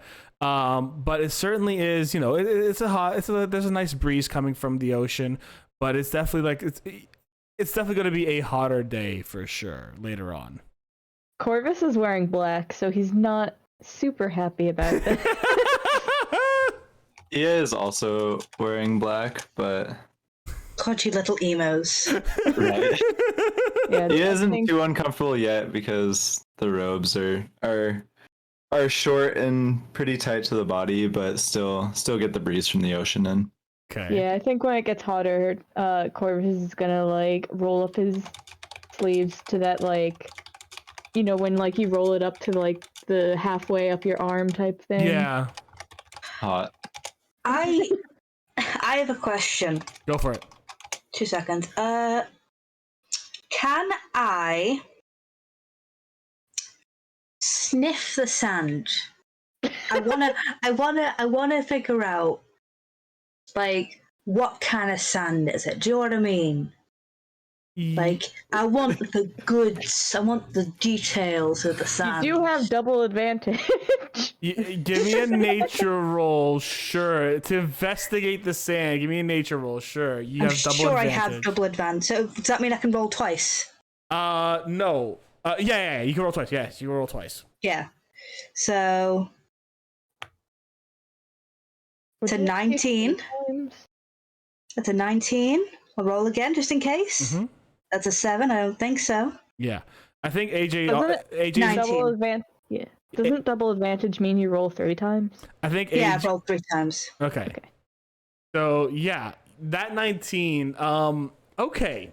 All right. Here's what you've kind of figured out. First and foremost, as you kind of go down to sniff the sand, you don't sniff Sand. I mean, I was going to pick up a bit and sniff it, not like get on the floor and sniff it. I'm sorry. What did you expect me to think? You got Yeah, I did see. I did in my mind. I see Waffles getting down on all fours. I pictured all fours. I pictured Waffles getting down on all fours and like Fine. kind He's of pushing his face right into the sand, like. That's fine. They're going to get down on the ground and give it a big old sniff. As you do that, and you give the sand a big old sniff, Waffles. Thank you for the folly work, Waffles.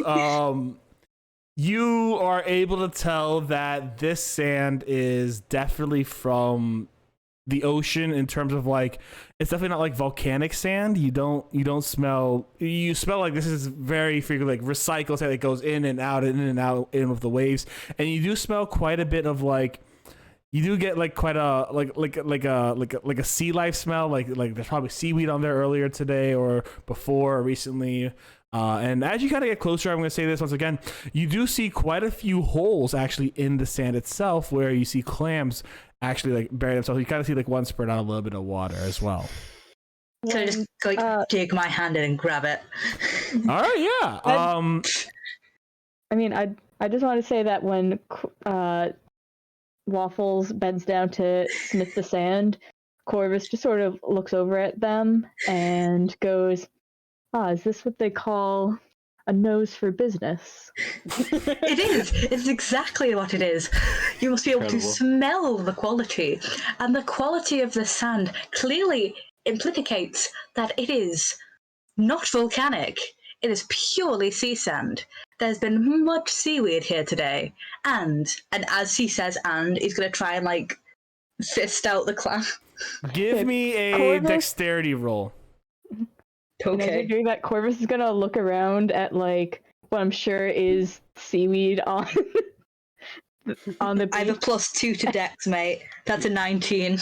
Okay, so you actually dig down, and it looks like this clam hasn't been here for long. But you actually get a nice sized clam, probably like you actually get like a nice sized clam right in your hand, and you pull it back out, and the clam actually has the clam actually looks really cool. There's a thin layer of kind of like of this weird like thing on the outside. Like you don't know what exactly that thin layer is. Like normal clams you've eaten just kind of like the shell on the outside. There's a thin layer of something on the outside of the clam. But you bring out this clam and you got like a pretty decent sized clam, perhaps 2 centimeters, 3 centimeters long. Definitely like a size for an edible clam. But you don't know if the clam itself is edible though. And as they go down and just yank it out of the ground and go, and there's plenty of clams here too. How do you respond to that, Corvus? Corvus just sort of, again, sort of raises an eyebrow and he goes, well, it seems like we'll be having seafood for dinner. Aurelia shakes her head at the seafood comment. Does Aurelia not like seafood? Aurelia is a vegetarian, including fish. Okay, cool. She doesn't believe in hurting any animals for food unless there is no other choice. Aw. All right. We'll find other options.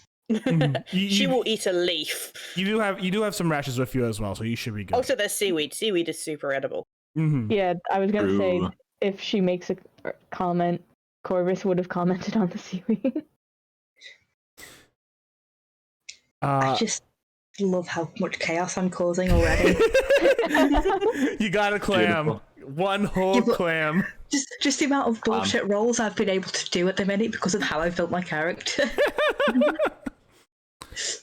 Out of The shrimp curiosity. power. NK was gonna say something, I think. Oh, go for it, Eki. I was not. I was just commenting. sorry. You're good. Thank you.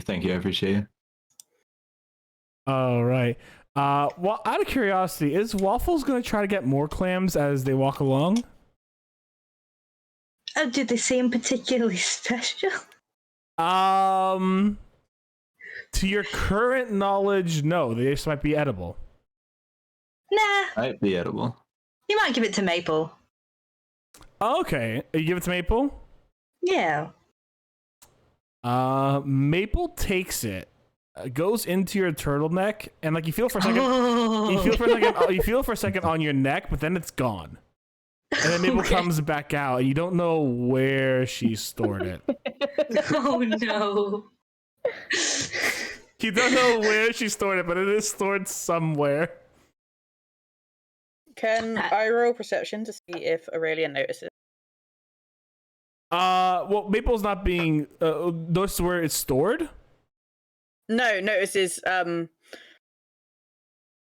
Waffles give Maple the shellfish. I've forgotten what it's called. I don't think you're being stealthy about it, are you, AJ? No. No, you can notice No? it. Yeah. Okay, she notices and she just kind of like looks confused at it seemingly disappearing in the turtleneck. She's now decided that that's how magic works. Not wrong. Yeah. As you guys continue walking down for your first day, you guys have the opportunity to do an actual survey. So what this basically means is you could take note of what's around here. As an example, Waffles' offhand comment of sniffing the sand actually had Waffles understand and find some survey results, a species of clam that they could bring back and show to the actual Institute of Exploration. That's what I was doing. Yeah, exactly. Exactly. Or of course, finding different species of things, or finding out what kind of things are around here, if there's anything interesting. So you guys have the opportunity to actually conduct the survey while you're walking on the beach. The first day is going by. Do you guys want to do anything specifically for your character? What your character might try to research and find out what's going on? I mean, are there fishermen here that we can talk to? I'd assume. So great question. You do see some boats a little off in the distance in the ocean. You do not see any fishermen on the shore. How far away are these fishermen? You could try yelling if you want to, but they're off on the shore. They're a little further off the shore. I mean, are they 120 feet away?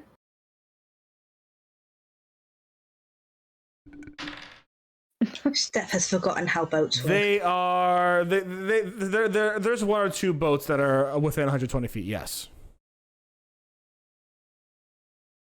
All right.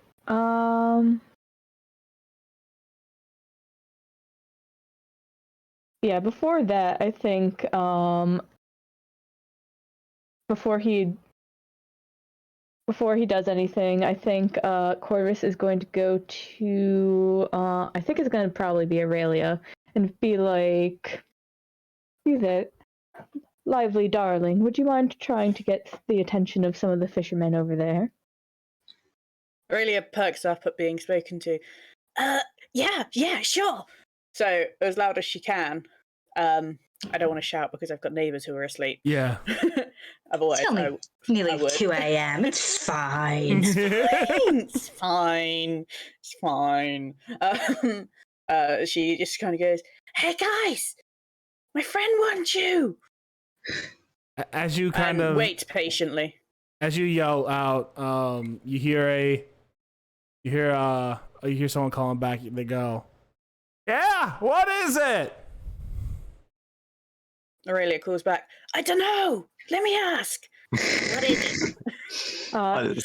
Corvus sort of gives his eyebrow sort of twitches, but he gives a smile and he says, like to ask them a few questions about the trouble they've been having here, of course, for our survey, so that we can help resolve the issue. Aurelia kind of nods and goes, right. He wants to ask you some things. About what? You hear them call back. Trouble. You kind of you see them talking like, oh, do you mean the creatures we are seeing? Corvus sort of gives a thumbs up as a response. Aurelia looks at Corvus and goes, he says thumbs up. Oh yeah, okay, and they kind of talk about it real quick, and they call back to you and they go, well, you see, every night some weird things keep happening, and there are these.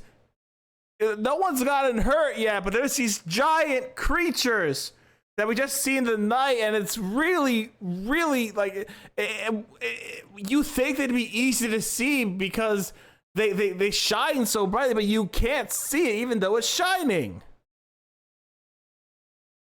Corvus is just sort of looks a bit baffled, and he looks at you, Aurelia, and he's like, were you able to make heads or tails of that, love? Can I roll a nature check? Yeah, go for it. Okay. Got a +2 in nature, so. Oh, nice. I got 18. Yeah, you've never been to a beach before. Oh, yeah, I've never been to a beach before, so she's not going to know anything, is she? You don't know shit. It sounds like an animal. Corvus is starting to get a little exasperated, so he's going to put a hand on his hurdy-gurdy and point at the fisherman yelling at them, who's 120 feet away. Yeah. And he's going to cast message and ask, could you be a bit more specific, dear? It's a bit hard to get details. And you hear that as a sort of whisper that you can respond to. Yeah, okay.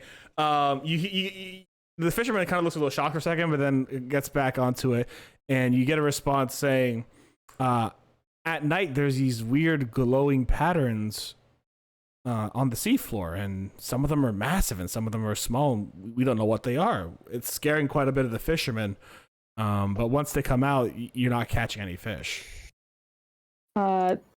Corvus then sends another message, and he asks, are they patterns on the seafloor, or do they appear to be creatures? You get a really confused both. We've not been able to see them in the day, but they move as if they were creatures.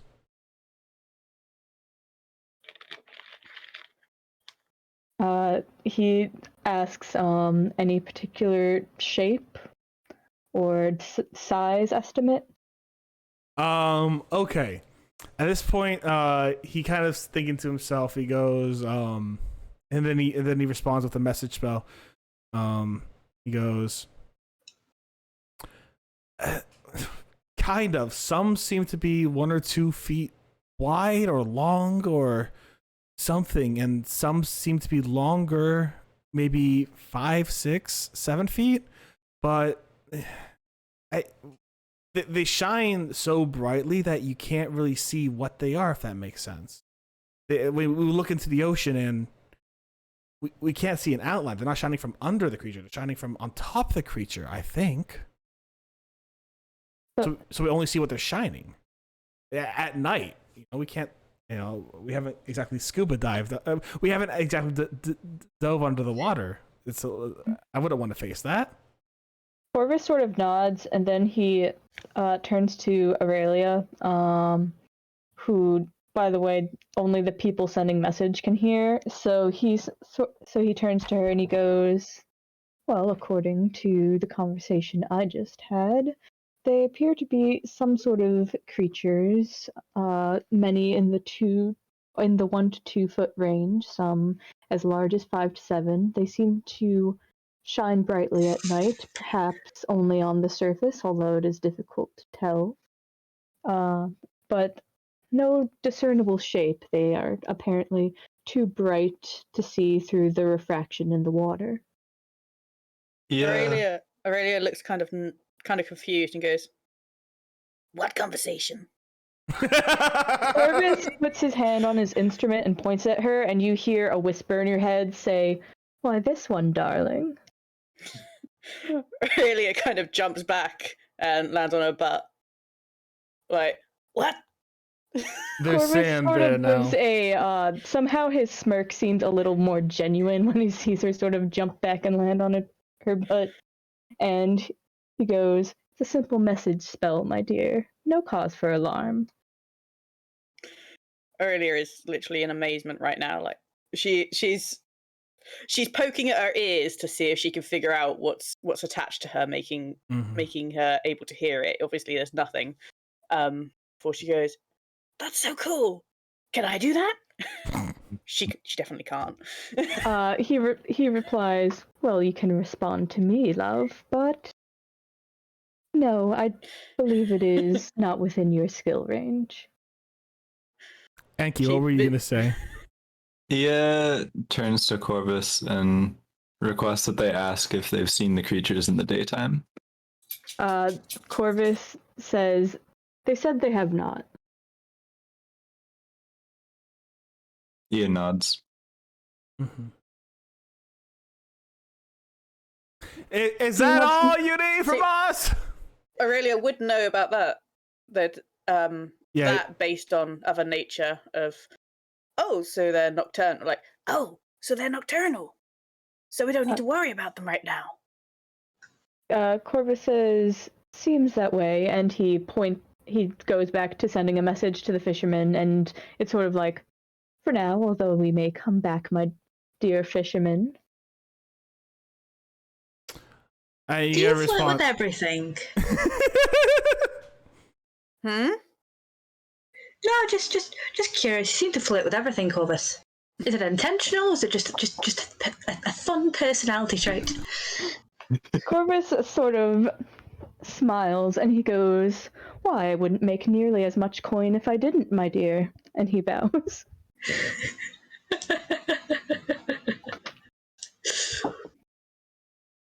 Waffles is going to nod in understanding. Businessman to businessman. Aurelia doesn't understand, but she's at this point lost interest and is looking for stuff she can pick up on the beach, because now she's figured out that the creatures are nocturnal. She's thinking she doesn't need to worry about that, but she is worried about getting a good score, so she's just finding whatever crap she can on the beach and shoving it into a bag to bring back.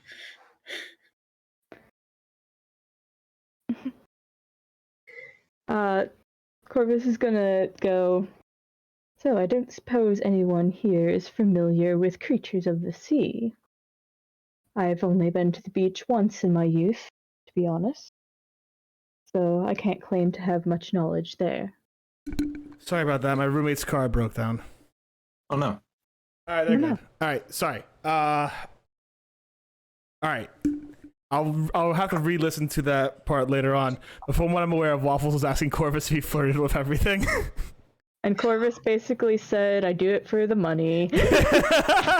Amazing. Waffles was like, "Of course, yeah, business." Mm-hmm. All right. So the fishermen respond, "Yeah, okay, yeah, we will. I mean, we'll be fishing till later in the night, but we don't want to stay out too long. We don't know what those things are." Mm-hmm. Yeah, Corvus also asked if anyone is more familiar with fish than him, because he's only been to the beach once. And Aurelia left and went beachcombing to try and get a good score on her test. Ooh, okay. All right. What are you beachcombing for, Aurelia? She has no idea. So she is literally just picking up anything that looks like a thing. What kind of check would you like me to roll? Insight. Nope. I'm trying to see what would be like the best luck check, because if you're picking up everything and anything, I give me just a I'm flat torn. D20. Just a flat D20? Yep. Okay. 15. 15. Okay. I think what happens is you actually start looking around and you see a lot of those holes that Waffles had dug up before. And I think, Aurelia, after looking around, you saw a few seashells here and there, but nothing like crazy interesting, or like seaweed and something crazy interesting. I think you actually got interested, I think more so in the holes in the clams. I think you were able to dig up a few clams, maybe not to eat, maybe to bring to the the Institute of Exploration, but I think the best way you're gonna do is kind of go off what Waffles went off and bring up a couple of clams. And I think what you noticed, kind of what Waffles did too, there's a weird film on the top of the clams that you didn't feel when you felt like similar looking seashells. And I think that's about what you get for today. Fair enough. She's quite pleased at that. All right, yeah. Put like a handful of clams in your inventory. Now Handful Katie of has clam. theories, but Corvus doesn't. Anybody else doing anything for today? Not today, but I did have an idea for at night. All right, we'll save you for at night then. Perfect. Yeah, I think Corvus is also going to sort of check the beach. He's going to be looking for, like, just based off of what the fisherman said, since they seem to be shining on top, if there's anything like refracting light or like luminescent to some degree. Ooh. Oh, sorry, I guess I do have something to do in the day. Okay, give me a investigation roll, Katie, as you walk down towards the shoreline. Okay. That is 18. As you walk down towards the shoreline and you look into it, you don't see anything weird with it, but it is the daytime. So that's all I can really say. Alright. He'll probably do investigations at night, obviously, because that's when stuff is actually happening, but... 100%. Enki? After the conversation with the fishers ended, the fisherman, Ia has just kind of spent his time right at the water's edge, kind of walking in and out of the water and just kind of surveying the horizon and what he can see of the water. All right. Anything in particular he is looking for? Not in particular, mainly just thinking about what the fisherman had said and all right, trying to remember if he had read anything about this in his studies. give me a history check then. D20. D20. And you add your history modifier to that. Wow, 21. All right. So yes, I'm gonna say this because you're trying to remember about your studies and what you've gone through back home. You do remember that there are tales of shimmering beaches where people could walk down the beach and light would splay at your feet, but you're unsure of the creatures themselves. But you do know that there are beaches that it's completely natural and normal and safe, that when you walk down them, light will kind of dance and sparkle with every step you take on the shore.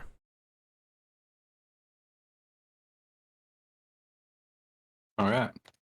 Can I walk over to Aurelia and ask to see one of the clams closer? Yeah, go for it. Wonderful. Aurelia excitedly grabs a clam out of her bag and passes it to Ia. Like, they feel weird. Is this normal? Ia picks it up, kind of fumbles it around in his hand, and well, he has never actually seen anything like this, does slightly remember reading about it, and then hands it back. Aurelia puts it back into her bag and just continues to look at Ia expectantly, waiting for a "is it normal" answer. He just nods and says thank you and turns and walks away. back to the water. Aurelia's like, Okay, but is it normal? He turns and says sure. Keeps walking. she's satisfied with that. She puts it back in her bag, nods, and gets back to digging through the sand. Amazing. All right. As the day goes on, you guys have seen quite a few beautiful things on the seashore. As you look out further, you can even see, like, on the far stretches of the far out of the shore, you can see some areas that seem to even have like little what do you call them, like sandbars out further on, and even past that probably some reefs. And as you're looking throughout the ocean itself is beautiful and smells amazing. The heat of the sand beneath your feet is both a pain in the ass and somewhat kind of relaxing and comforting, having really able to experience this just kind of where you're at. And overall, it's just a lovely walk on the beach. And night soon falls, and you guys now have to start setting up camp. The question is, what does camp look like for you?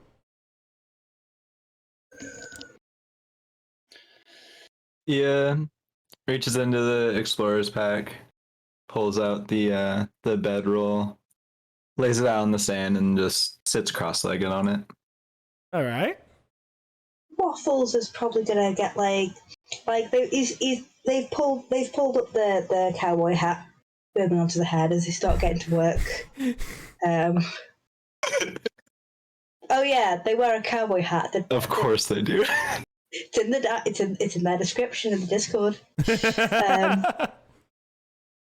So they've got their cowboy hat up, and they're just getting together, putting up like their comfortable ramshackle tent as they know it. Mm-hmm.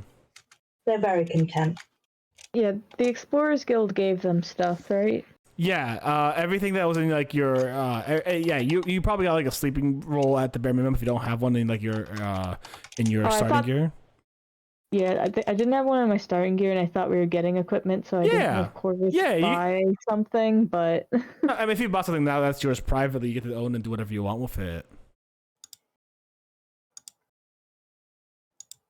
I'd say Corvus maybe just has a bedroll for the time being. Maybe when I come back, I'll buy something just because I don't want to hold things up. But yeah, sounds good.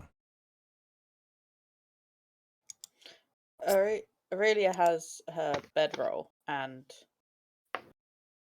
just kind of starts half carving out a little patch in the sand for her to roll it in.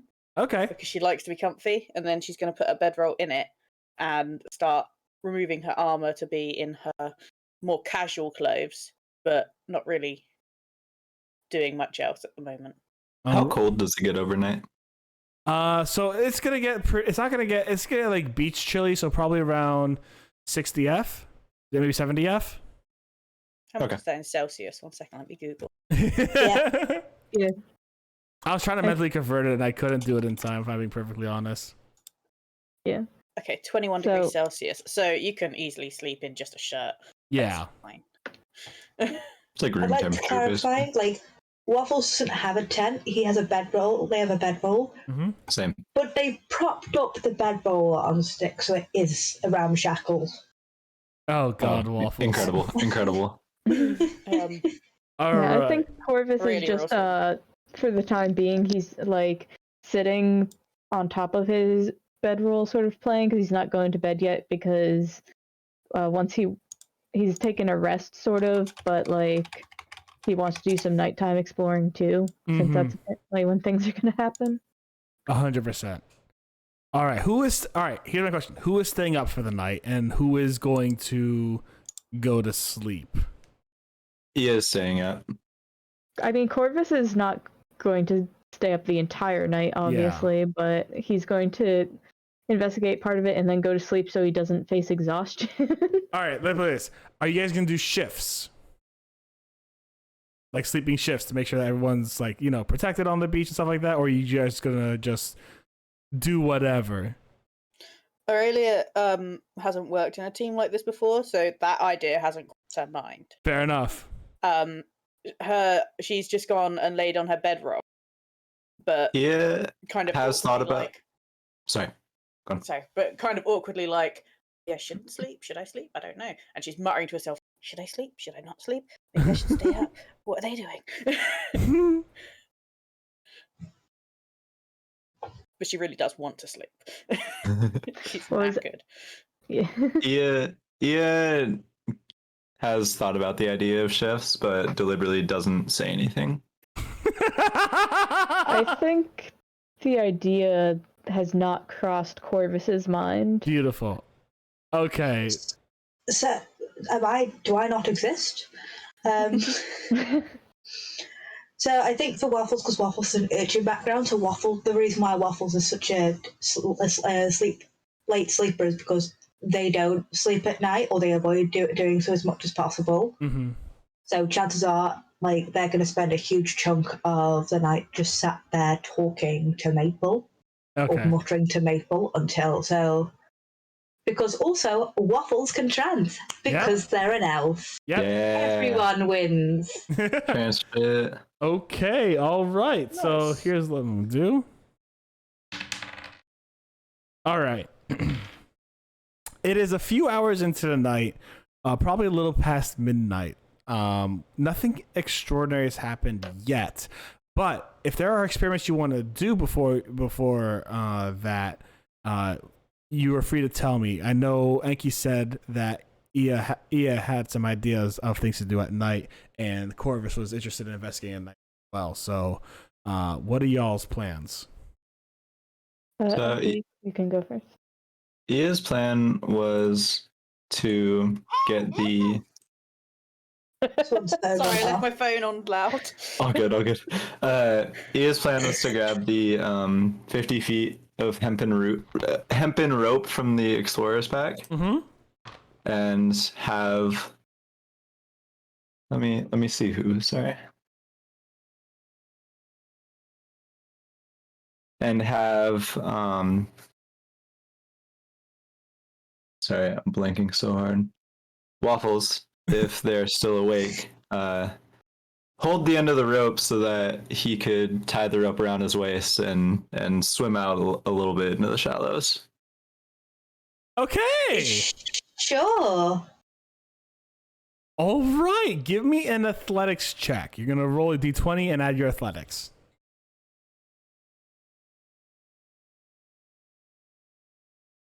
Elf fuckery going on tonight, boys. That's a 3, botanist. Fuck. As you start, I'll say this: your first few steps into the ocean are surprising. As you take your first step into the ocean, you see around your foot a blue shimmering light that quickly disappears. And as you take your second step, you see another shimmering light around your foot.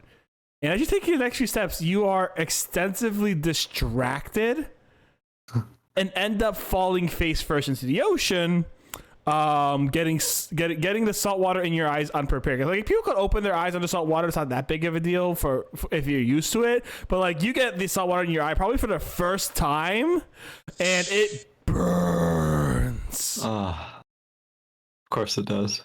But hey, for everyone on shore who's watching, Ia, a lot of blue light shimmers around him at that point when he falls face first into the water. Get wrecked. True. So I kind of splash around trying to get up and play it cool, act like I didn't just fall on my face. As you watch Ia try to do that, there's just so much bright blue water if there wasn't a literal shimmering water of gorgeous blue light, you probably wouldn't have noticed as much of the struggling because the water wouldn't literally be lit up every time Ia moved. But every time Ia moved, the water literally lit up. Yeah, so you see everything in thorough detail. So, question for Corvus, who's probably like walking like around the shore at this time. How much does it look like drowning versus flailing? That's not up for me to decide, Enki. What's up, homie? I mean, I'm still in the shallows. Like, I tripped and fell while walking, so it's definitely more flailing than drowning. All right. In that case, Corvus is going to bend down and pick up a handful of sand by the water's edge and sort of throw it into the water. As the sand is thrown into the water, you see the top of the water kind of shimmer with a little blue glow, and for a few moments, and then as the sand settles down, so does the water's surface. All right. He goes, well, that seems anticlimactic. Aurelia gets... Sorry. No, you go. I can say Aurelia gets woken up by the splashing and is just kind of like, huh? What? Looks over at Ia flailing in the water and just kind of smiles because she thinks that they're playing. It's good job so he pure. is not drowning. What? Just like, it's a really good job they're not drowning. Oh, yeah. Hey, Waffles, the person at the end of your rope is flailing around. What are you doing? Well, they're clearly not drowning, so I haven't like tugged on the rope or anything. Thank you for your grace.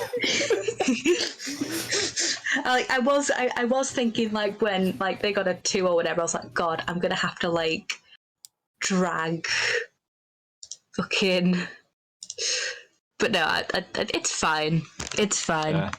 After flailing about and getting back on my feet, I quickly walk back to shore and take the rope back from Waffles and walk back to the camp.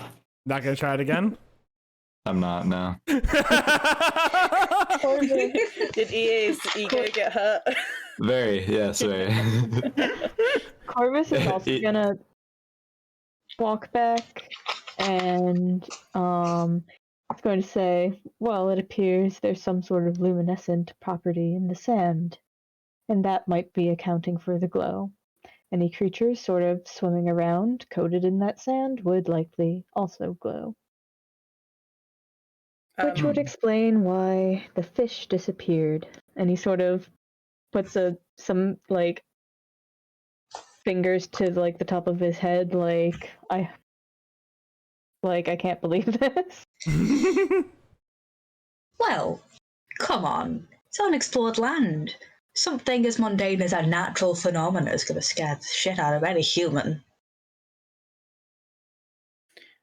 Aurelia is not listening at all. She's over on her bedroll still. But she's decided, since she's awake now, she's going through her backpack and having a little look at Clam proudly. Aww. Yeah, here's Corvus's assumption that it's the sand, thinks to himself that it's not the sand that's glowing, but it's something in the water maybe, or coating the animals. I mean, I'm pretty sure, like, completely out of character, I'm pretty sure it's like plankton, because I know plankton glows IRL, but I don't have this character. I mean, the reason Corvus said it was the sand is because when he threw it at Steph, it was at the surface of the water, not that sank down and then glowed. It glowed at the surface. Top. So it was when he threw it that something happened. Yeah, that just tells me that it's the movement, not necessarily the sand, though. So that's what I was thinking that. I think Waffles is just gonna, like, now you're out of the water and like not going to drown.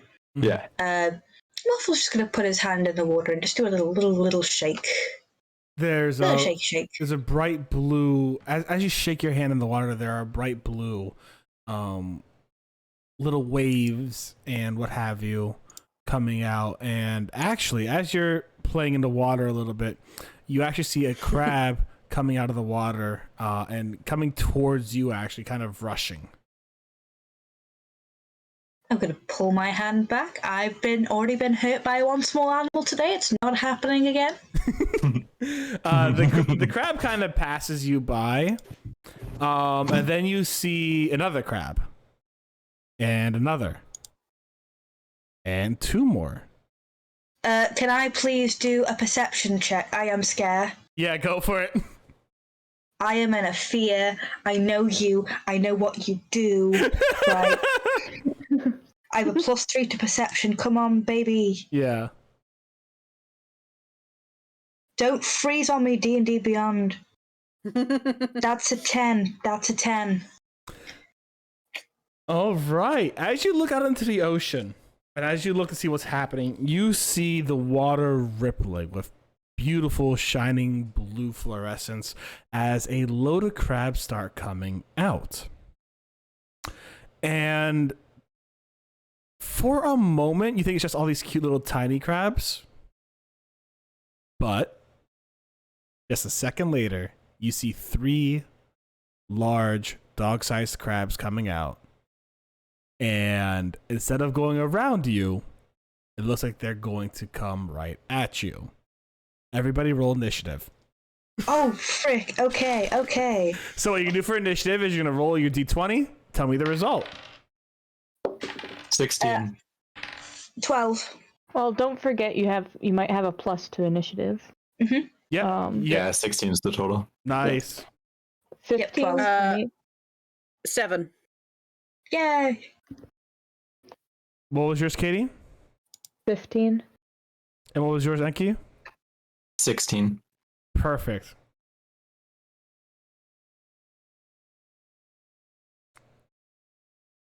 Sorry, one more time for Stevie and AJ. 12, I think. Mine was 12. Okay. Stevie? And mine was 7. Awesome. So the order of the fight will go this, and the order of the fight is actually going to be put into Adventurers chat on the Discord, so if you ever take a look at that. The order of the fight is going to be Crab 1, EA, Corvus, Crab 2, AJ, Stevie, and Crab 3. And the thing is, Crab 1 just appeared in front of Waffles. Waffles, as you are down playing, I'm going to have you do just because you got a okay perception roll, I'm going to give you a chance to get out of prone position by standing up. Give me a dexterity saving throw. Okay. Dex. I have a +2. Come on. Mm-hmm. That's a 13, sir. Yeah, I'll say you stand up and are no longer prone. Waffles is currently 5 feet from these crabs. You guys are about 20 further up on the shore, so you guys are going to have to actually move to get to them. But the first crab is going to take a hit at Waffle. Does a 19 hit your AC? I forgot what my AC is. How do I check my AC on D&D Beyond? It's next to your initiative. Oh, my armor. Yeah. Yeah, surprisingly it does. Yeah, a little surprisingly, huh? All right. You're only going to take 2 points of damage as it pinches your hand. Only 2. I have 8 HP. I have 8 HP. You have just taken what? A fourth. A fourth of my HP. Its claw comes up and grabs you on the hand, and you're obviously yelping at your way back as you kind of like step on back. It is now EA's turn. EA, what are you doing? I run over to Waffles and attack the crab attacking them. Awesome. All right, EA, you stand next to Waffles and get ready to attack the crab. What are you attacking with? My spear. All right, roll to hit. It's a d20 plus strength and your proficiency.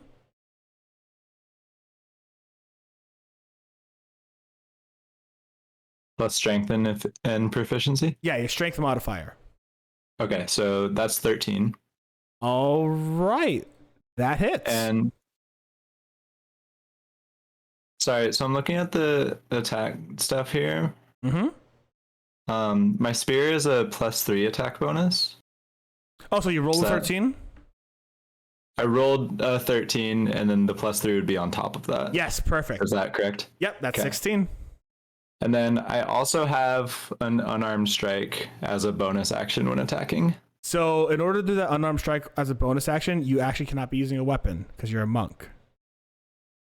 The unarmed strike bonus weapon can come with that bonus action I believe comes if you are unarmed. Okay, cool. I wasn't sure if it applied to monk weapons. True. I do not believe it applies to monk weapons, but if it is the case, we'll correct that next game. Either way. Okay, sorry, and I am seeing one more thing. Yeah, go for it. My monk weapon attacks use dexterity, not strength. All right. That's in my notes over here. All right, use dexterity then. Sorry, so that's gonna be a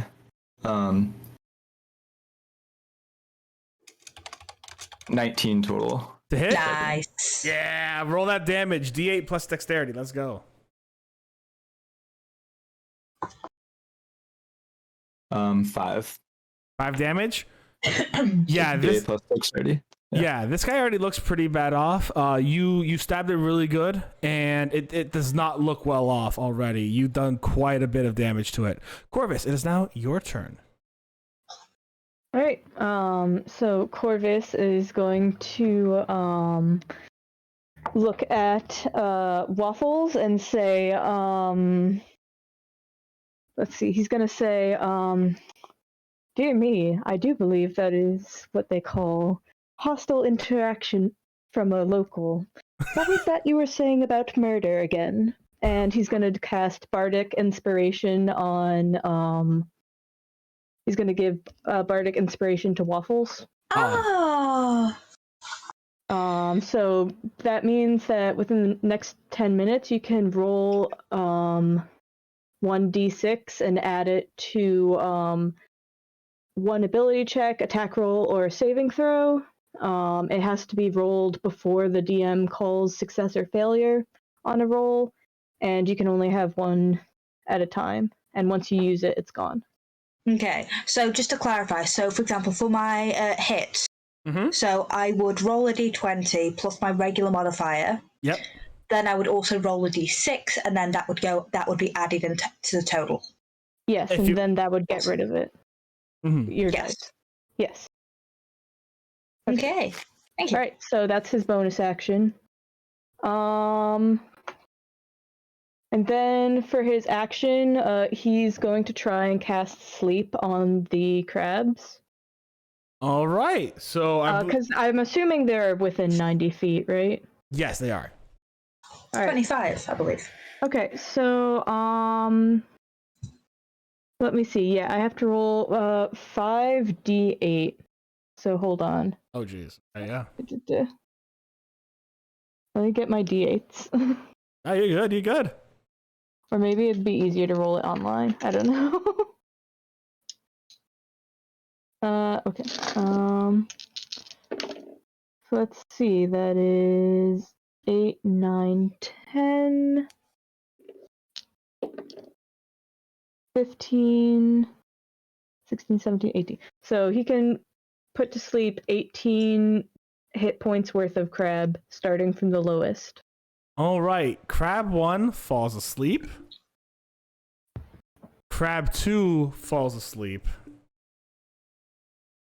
Crab 3 is awake. So if you guys want to avoid combat with the first 2 crabs, you can do so.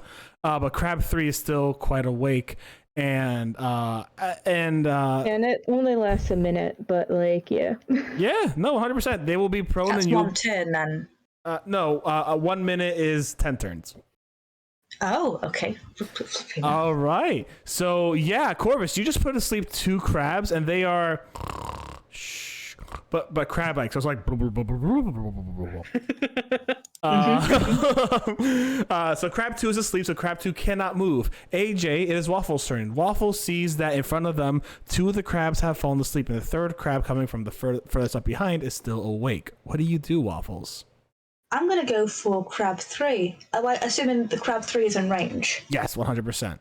Excellent. So I'm going to roll to hit with my scimitar.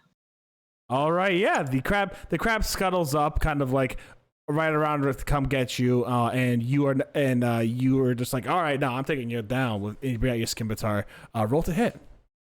Right, so 1 moment. D6. So that is 17. And you use your bardic inspiration. I did use my bardic inspiration. My bardic inspiration gave me 6. Nice. Yeah, that saved your butt there. Yeah, you hit. Yep. Okay, and then roll for damage. Oh, boys, I got an 8. I also got another 6. Oh, it's 6 total? 8 total. Oh god, yeah, okay. You cleaved it in twain. Had enough of these goddamn crabs on this goddamn beach. So wait, how much damage did you do? 8. 8 damage, yeah. You cleave this crab in twain as you really get some good damage in on it. I'll say this: you also cleave a perfect crab claw off. Dinner, boys. That being said, the other 2 crabs are sleeping, but you can still attack them if you'd like to. It is now Aurelia's turn. Aurelia, what do you want to do? So Aurelia is kind of further away from everyone else, still not wearing her armor in the bedroll. Yes. So I've removed her armor, so that massively lowers the armor class now. Yes. But she's not going to have time for that, so she'll literally just pick up her sword and shield and run over as close as she can get to within 5 feet of the team. If she still has an action left after that, then she would attack the one with the lowest health. If not, I just want to say that if you attack it, it will wake up. They are sleeping right now, yes. Yes, that's fine. Okay. Aurelia's...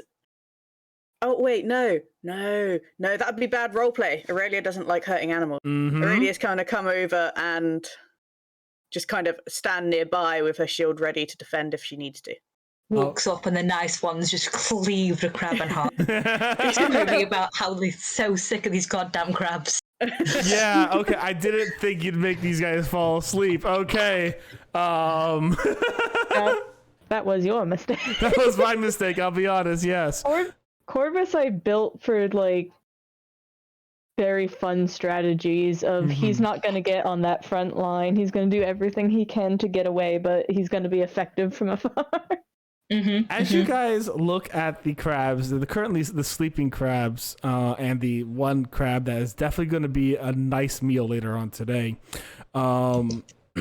you do see out in the distance of the actual ocean, you see lights from what seem to be the sea floor, continuously growing and kind of glowing bright blues in patterns that don't seem like random ripples, but rather patterns that actually seem kind of, you see they actually make a physical pattern, but you can't tell what it is from the shore. What do you do?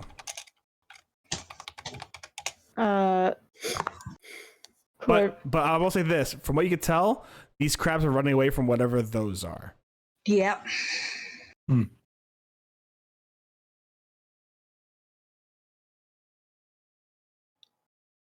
yeah, can Corvus.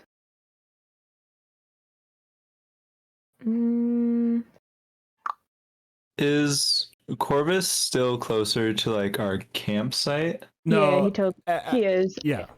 Sorry. He didn't run forward at all. Wonderful. Everyone's pretty much kind of, besides Corvus, everyone's pretty much kind of come up to the shore now where there are the 2 sleeping crabs. You are out of initiative, but they will wake up in about a minute, so just note that. Okay. I turn around and yell to Corvus to bring me my bedroll. Corvus sort of tilts his head in confusion, but gives a gracious bow and then walks up and carries over the bedroll. Walking fast enough, he's keeping an eye on those crabs and sort of timing it in his head. If it gets close to them waking up, he's gonna dip. Okay, so I grab the bedroll from Corvus and try to wrap up crab 2 in the bedroll to try to capture it. Okay, I see what you're doing. All right. Okay. What roll is this? Give me a survival roll. Survival? Yeah, survival. D20 plus. Yeah. Is that correct? Yeah, D20 plus survival. Okay, 16. Okay.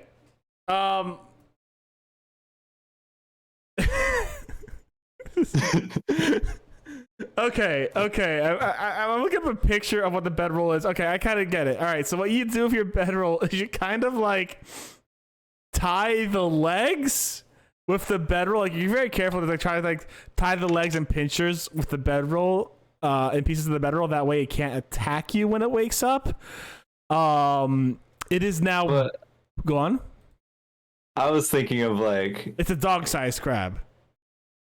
yeah, and like the bedroll is supposed to sleep a human, right? Let him kidnap the crab. Yeah, you've bound the crab. You've bound the crab. Let me put it like bound that. it. Okay. Yes, you've bound the crab. It cannot move. You've bound the crab. I just don't know how to explain because it's like a sleeping bag. What do you do when you put a giant crab in a sleeping bag? Sushi roll stuff. Yeah, that's what I'm thinking. No, the bedroll is the seaweed. Okay, you sushi rolled this crab. Yes, What's the name of that? I'm sure there's a name for crab sushi. I'm looking it up. Crab sushi. You sushi rolled this crab. Okay.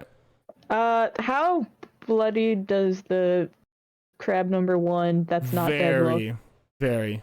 All right. That's just a California roll, ladies. Corvus is gonna take out his rapier, and can he get like advantage? Yeah, the thing's it's asleep? sleeping. Yep.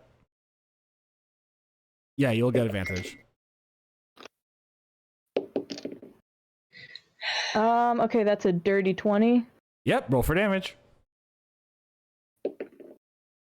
That's 11 damage. Wait, what? That's a lot of damage. I rolled an 8. Okay. Plus 3. Yeah, all right. Yeah, you just kind of give it the coup de grace. And it goes quietly off into that I feel good like night. you could have killed, considering I killed a crab with an 8, you should have gone for crab 2 if you were going to do 11 damage. 2 is captured. Aurelia just looks kind of sad at the crab that couldn't do any damage at the time being killed. Oh. Slightly deflates. Corvus sort of looks over at her, and as he sort of wipes the blood off his blade, he sort of goes, think of it as putting it out of its misery, love. Crab juice. Crab juice. Yeah, crabs don't have blood, do they? No. Or whatever. I'm sure it has something. I don't know. It's gross and slimy, I'm sure. Yeah, it is. It's crab juice. I think, okay. Like, Waffles is just going to give a sort of pat on Aurelia's back and go, sometimes it's just what happens in adventuring. Things die. Right. So the things that are heading towards us, just asking, are we now out of combat since one's captured and 2 are dead? Yes, you are now out of combat. The small crabs are still leaving and going towards the inside of the island. There are no big crabs around you to compete against you, but you do see once again those forms out in the ocean that seem to be on the sea floor that the crabs are running from. You can see from your position that they are certainly not just the random spectacles you saw in the water, but they are something else entirely, and they seem to have an actual pattern on them. You're not sure what it is yet. Are they approaching us? They're not. They seem to be swimming parallel to the shore, not perpendicular. Aurelia has gone to put her armor back on now. Mm-hmm. And is trying to pick up a tiny crab on the way. Oh. In her backpack. Right. Corvus is gonna look at Waffles and go like, and he's gonna say, "Tell me, dear, how far out do you think you can shoot an arrow?" I mean, do you want me to try and hit one of those things? Let's not hit for now. Let's see if we can't get them to show themselves a bit, flail around a bit, try and stir up the water, see what they do. I can And he certainly sort have of- a go. Yeah. So he sort of like points, like, shoot out to that area and see if they like chase it or anything. Basically, Okay. But he kind of wants to see, like, can we get them Is near there the tracking movement and stuff? Yeah, can we get them near the surface or like anything? Like he's just trying to think of like what can we do to like test this, because he doesn't want to try and find a boat and go out there at this point in time. Mm-hmm. Well, it says my range is 50/600, 150/600. So I don't know what that tells me. They're well that within means range for you that- to actually. Excellent. Yeah. Yeah, I think 600 is like you make it with disadvantage or something, isn't it? I Between can't remember. 150 and 600. Yeah, because that's long range. Cool. It is a longbow. Oh, cool. Yeah, so I'll do that. Sure, I'll go for it. All right, just an arrow. Yeah. Ha! 21. All right, as you shoot an arrow further onto the ocean, it anticlimactically lands with a thunk in the middle of the ocean. And when you go further into the ocean, you don't It actually thunks into the ocean. Yeah, you know, it's a little or thwip. Let me correct myself. It thwips right into the ocean. And you don't see the blue light at that point. It seems the blue light's only really happening on the shore. But as it kind of thwips right into the ocean, the small little splash seems to startle one or two of the lights, and they kind of like, you know, move to the side, left and right, but they don't really react otherwise. Go look at Corvus. Well? Corvus sort of tilts his head and he goes, well, that seems like they might not be terribly aggressive, although I'm not sure. Although that does beg the question why the crabs were running from them. Well, being aggressive and preying on something is completely different. Maybe the crabs are its prey. Perhaps.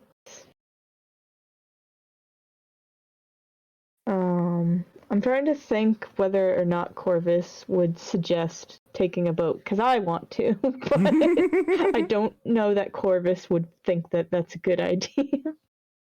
I don't know, what do y'all think? Do you have a boat? I mean, I assume the fishermen don't bring their boats home. I mean, they do go. I mean, what's that? You're only a day's walk away from basically the area, the town. The fishermen. We want to do it now. The fishermen, if they are out, you would likely either have to swim to them. Oh, I'm not talking about borrowing with permission stuff. Yeah, it's Corvus and Waffles. Wait, Come on, man. How are you gonna get to the boat? They're on the ocean.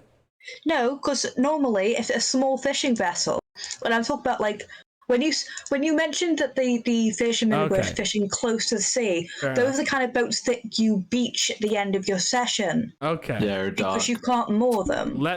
Or dock them. Let me roll to see if there is a boat that you can borrow. Borrow. Okay, I'm gonna turn to Corvus like. There is. Like, yeah! Let's go borrow a boat, guys. That sounded so disappointed then, Steph. I was a little disappointed. Yeah, there is. There is. Aurelia's probably dressed now and is going to follow Waffles like a lost puppy. Oh. Because she doesn't really know what's going on. She just knows she's got to defend people. We are going to borrow a boat, dear halfling. Okay. Wait. Sorry, Ia? Is Ia's the name? Yeah.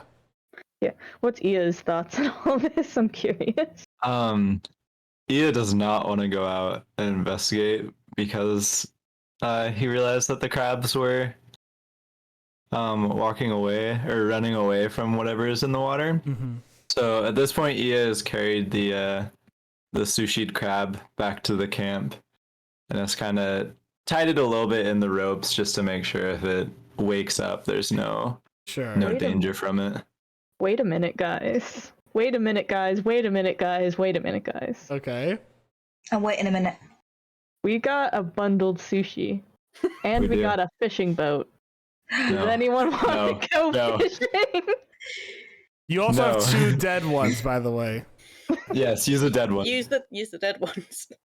My goal with the alive one was to bring it back as a spoil of the survey. I thought you were going to try and make it a pet, to be honest. That was my first thought. Hey, not this time. Not the weirdest pet that I've ever seen someone try to get in a dinner party. Yeah, honestly. Actually, To be honest, we wasn't could thinking of like, if we have the rope, Corvus doesn't have the strength to do this, but we could tie a dead crab to a rope, and if we could figure out a way to get it farther out there, try and get a bite and pull the thing in. Well, Aurelia would probably be able to do that. If we're staying on the shore, 17 could we strength. team up for that?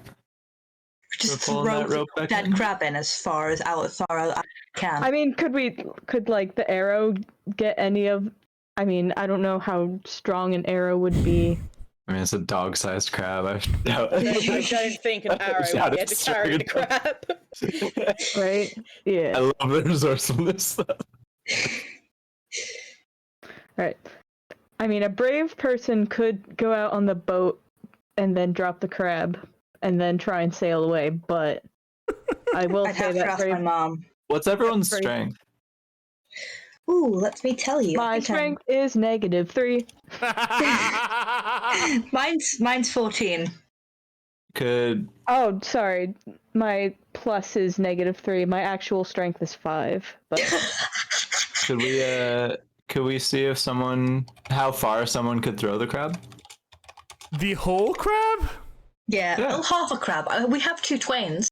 I mean, how far out are these sparkling lights? Wait. Have we chopped one of them in half, right? Yeah, you chop one Yeah. of them in half, and Oh, perfect. if I remember correctly, yeah, you chop one of them basically in half. You cleaved it in twain. How much does a crab weigh, Botanist? You're saying dog size. What size? Which dog? Like a Labrador? Like a? Like a can give someone lab. So I'm bardic gonna say it's like 40 pounds, 50 pounds, 40, 50 pounds. Yeah. Corvus about can 20 give pounds. whoever throws it bardic inspiration. Okay. Oh, Jesus Christ, this nose, man. So if we're a shot put is 16 pounds. If what? A shot put, like a shot put ball. Okay. So it's a pretty hefty half of a crab. Yeah. Okay. Yeah. I'll say this. Like, each crab is about like 40, 50 pounds. So you could, if you could throw a 20-foot, if you could throw a 20-pound ball or something, then you could probably throw half a crab. Yeah. Cool. All right, who's gonna attempt this? Because Corvus needs to cast bardic inspiration on you if we want to succeed. My strength is only +1, so I don't think it should be me. Was it Aurelia? You said you had a high strength. I have 17, yes. All right, so Which is +3. yeah. Both have +3 then. Waffles. I'm +2, sorry, I believe. Oh, okay. Yeah. I am 14. So I think Corvus is going to go up to you, Aurelia, and say, "Well, my dear, based on your fine work with that training dummy, I believe that this part is up to you." And he gives you bardic inspiration, so you'll be able to add that die roll to one ability check, one attack roll, or saving throw. I'm guessing you're just going to add it to this ability check. And that's a d6 that you'll add to your roll.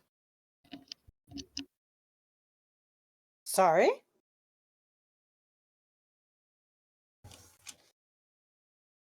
Huh? So I didn't catch what you said at the end there. Oh, you're getting a D6 in bardic inspiration for when you yeet the crab. Right. Yeah. Sorry. That was it. I just didn't catch the end of it. Right, okay, bardic inspiration, yeeting the crab. Should I just roll a straight strength? Give me athletics, yeah. You are tying the crab to a rope, right, guys? Yeah. Alright, so you sure? So Aurelia rolled a 10. plus Oh, With D6? everything? With no, she rolled 7 plus 3 is her strength, and then Another D6. yeah. and then oh yeah, D6. So that'll be a 16.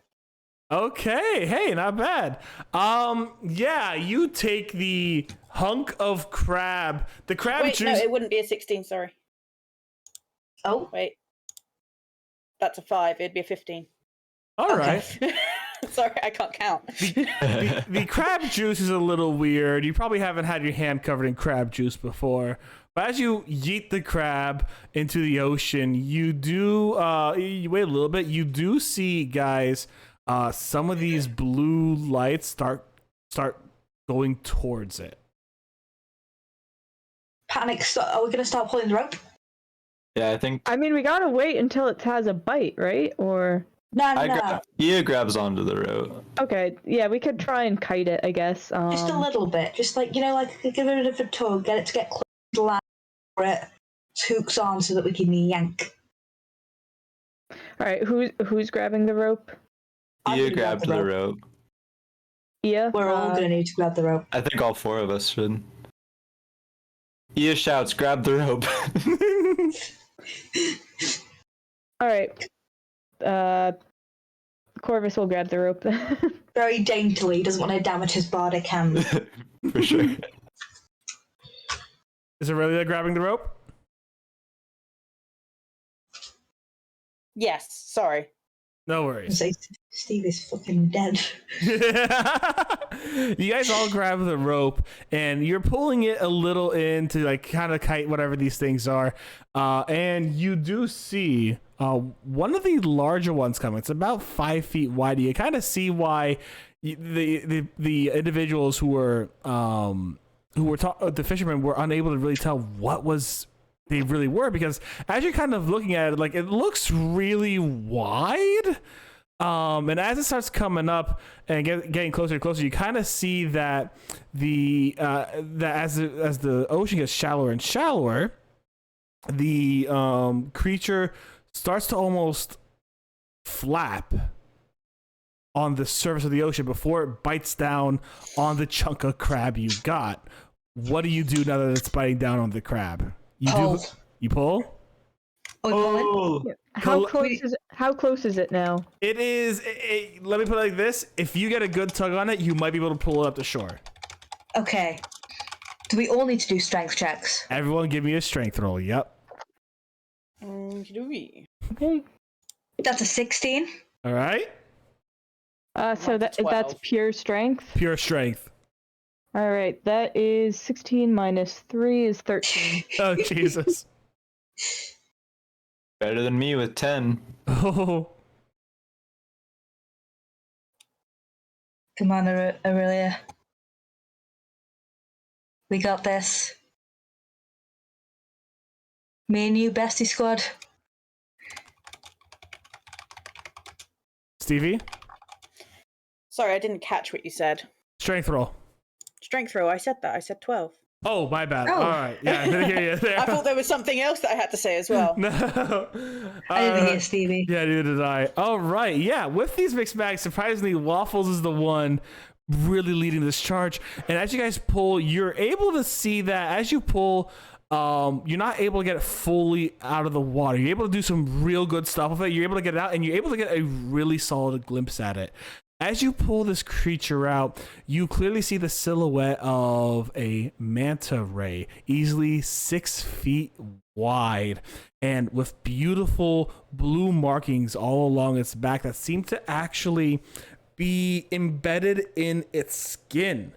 Or somehow, you're not sure. And what it kind of looks like, believe it or not, is it kind of looks like circles all throughout it, just a whole bunch of circles. And you kind of see how if someone looked at it in a really weird way, it would almost look like, I don't know, it almost looks like a face in a way, like 2 eyes and a whole bunch of circles on this one of them.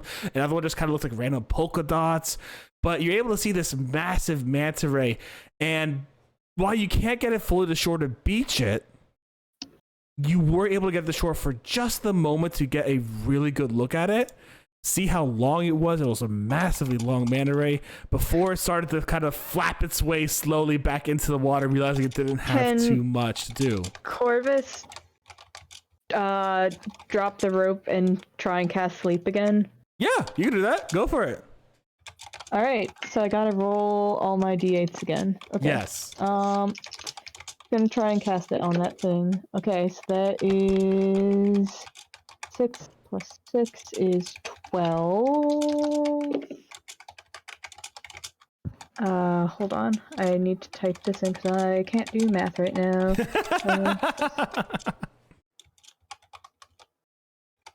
Equals that you can. Is it 26 hit points? Yes, you are able to make this thing fall asleep. Hell yeah! Let's go. This beautiful manta ray is now kind of sleeping at the edge of the shore now, as it's gently drifting in the waves. Ia turns to Corvus and says, "Nice shot." Corvus nods and he goes, "All in an evening's work. Now, if you'd be so kind to pull it out, we'd have something to bring back to the guild. Or, sorry, not the guild, the institute." Yeah. How long is it asleep? 1 minute. 1 minute, but like, Yes. but like, it do have that gills though. Yeah, it's not going to breathe on land, it's going to start dying. Exactly, and then you can bring it back. It Do we is really for want sake to of kill it research. just to study it? Have you ever met have you not heard of the Victorian monkey? What was that? I said, have you not heard of the Victorian era? Oh, trust me, I have. Well, it's just the one, and also if it is causing harm to fish, we could probably find out.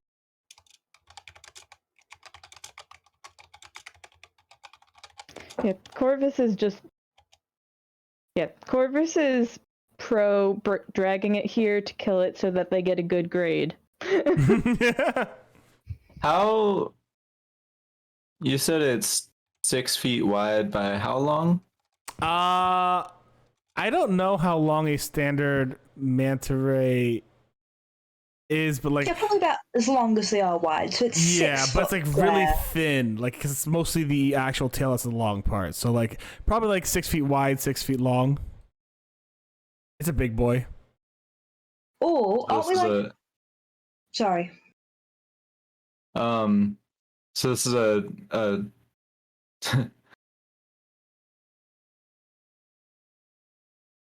sorry. You're good. Okay. I've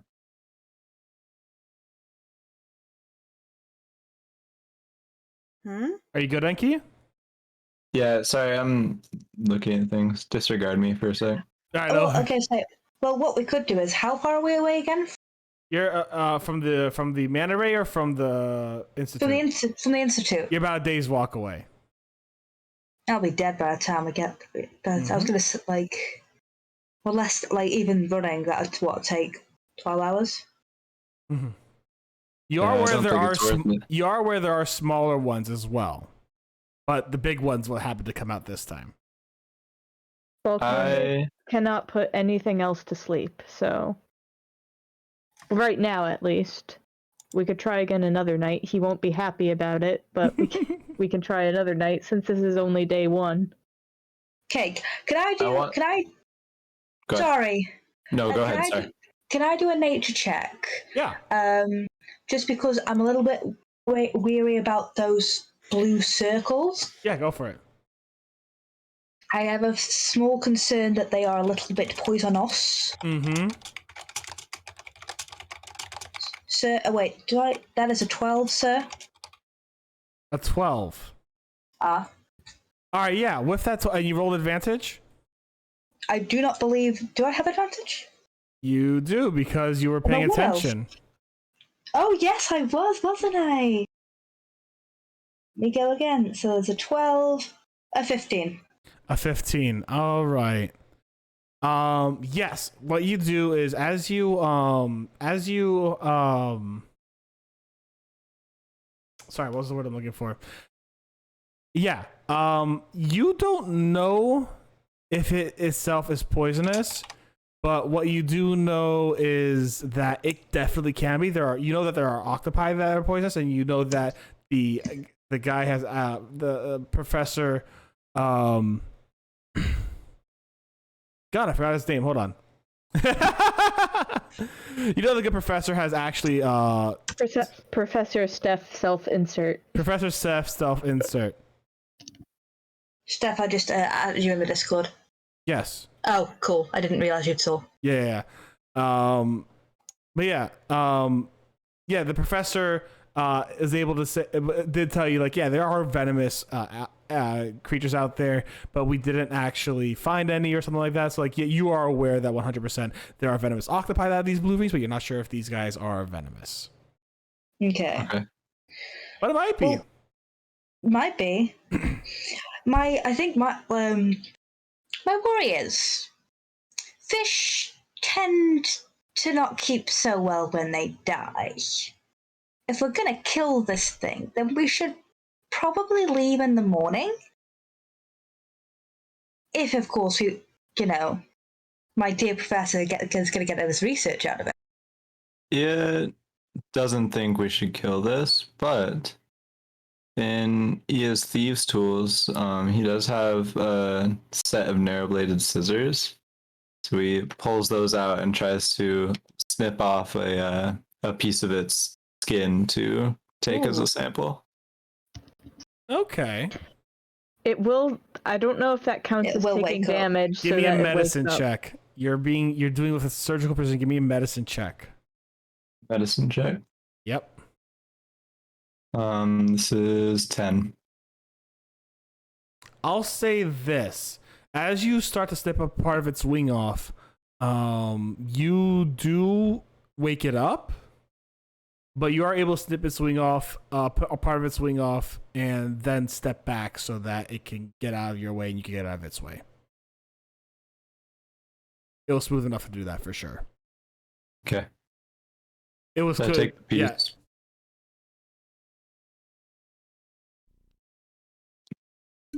So I take the piece, and yeah, I have that stand a good 5 to 10 feet back and just kind of watch it. Yep. As you watch it leave right on back, you do see that for a bit, at least around this area, the circular blue dots go further out, just a little further out, as if perhaps it had warned or told or somehow communicated there was a little bit of danger up there. So like they've gotten a little further back now. But from what you can tell from this encounter, this thing is clearly not out to get you or get other humans or anything like that. Cool. Even though I feel like it definitely could. Mm-hmm. Are you guys gonna record the event anyway, or are you guys gonna like? What are you guys gonna do? I am, yeah. All right. All right. Sorry, what do you mean by that?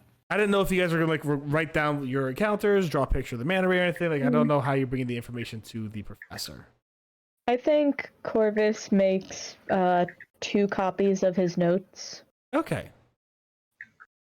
I'm actually making notes in my D&D on notes section. Ooh. Yeah. All right. Okay. With a successful night of investigation done, you guys have pretty quickly actually found out what these fluorescent blue shining creatures that the fishermen were worried about, and from what you're able to tell, they're nothing immediately to be scared of, though they may pose a threat if in the wrong situation. But other than that, you've had a pretty successful night out for your first survey. With your actual goal completed, you are free to go back or spend more time surveying. What would you guys like to do? I mean, how late is it? Oh no, it's still night, but you guys will be headed to bed soon after you make all your notes and all that stuff. For the next day, would you guys like to head back to the institute, or would you like to go on further on to the beach? If you'd like to go further on the beach, we could continue this game in a future episode. But Ia suggests going straight back since the crab is still alive. I would They also don't want it to starve or die of any trauma, so they want to get it back to the research institute as soon as possible. So that's Ia's vote. Corvus that skin's not going to keep. Yeah. Yeah, and Corvus just wanted to head back in general, so. It is a pretty uneventful walk all the way from your small camp on your first survey mission all the way back to the Institute of Exploration, and no one is there to greet you up front, but you guys eventually walk north through the town all the way to the Institute's HQ as people curiously look at EA with the sushi crab as he walks along the streets holding it, carrying it on my right shoulder. On your right shoulder, and there's just kind of like weird movements here and there, and things are happening. And you guys make it to the Institute with a relative quickness that you didn't expect. Immediately, because your first time you went out, you were kind of enjoying your time on the beach, but then as you guys just kind of walked back, you went straight over to the Institute, and you eventually went up to Professor Odimos's office. And as you open the office and walk in, you see the man at a desk, kind of doing some paperwork, and he goes, "Oh, hold on, that's a crab." Perceptive as always, my dear professor. Yes. Indeed it is. Fanta, did you finish your quest already? Did you finish the survey already? Oh. Okay, We've arrived back with samples. Okay. And notes for you, of course. And Corvus slides just one of his copies onto the desk. The other one is nowhere to be seen. He takes the copy and begins to he goes, "Okay, I think we can find hold on, actually, give me one moment." He kind of goes next door and opens the door, and he goes, "Just put it in the bathroom, I'll get it later." Ia walks over and unrolls the crab roll. Yeah. Oh, we did get a skin sample. Yeah, You got a skin sample. Kind of tosses it into the room, quickly shuts the door, and walks over and places the skin sample, or the manta ray wing snip that is wrapped in a cloth, and places it on the desk. Oh, interesting. Oh, so you've seen two fluorescing instances, one from the water itself, which we actually have recorded. Fantastic job. I have to say that was most impressive that you did your investigation this night as well. And fluorescent manta rays. These are interesting indeed. We haven't had the time to really do research. It seems to be a seasonal thing. Though it looks like we might have to go out and do that again. If you want to go to the beach, we maybe you'll get a live sample to bring back and study in a tank, perhaps. He seems to be thinking to himself as he's reading through the notes that were given. And clams. Oh, fantastic. And he takes the clam samples from Aurelia, and Maple doesn't give hers up. You don't know what's happening. That's hers. Nope. Yeah. She doesn't go for it. She What hasn't, clam? but she's not giving it up. And as he's thumbing through the notes, he goes, "You guys actually did very well, even in just one day. I am quite impressed. You'll receive your final grades in the next few days after everyone else completes their surveys, but I'll say this, while you didn't get too much information on the beach itself, you did get the information for the quest that was given to you by the fisherman, and I gotta say, quite impressive and ingenious." That is information on the beach, isn't it? I mean... Yes, we were seeing whether or not you could also scout in general, because in the future, you'll be going to areas we have never scouted, and you'll have to find new and interesting things there that we have never seen. But seeing as this is a generally safe area, and you brought 2 crab samples for me. The smaller one, of course, is easier to tame. Thank you, Aurelia. And the larger one will have to find a way to store safely. But we are excited to see what you can do in the future. I will say this. You 4 have passed this test. And hopefully, we'll see many more results from you in the near future. Ian nods and scoots closer to the door. Oh, if you'd like, you could go. Don't worry. Yes. Can Corvus do a quick look around to see if there's any like interesting documents around? Oh, you could do a quick look around, but in this mess of an office, you won't know if anything's interesting or not. There's like some taxidermy samples here and there. There's like documents and books strewn about. But if you want to do a quick look around, give me a perception roll. Sure.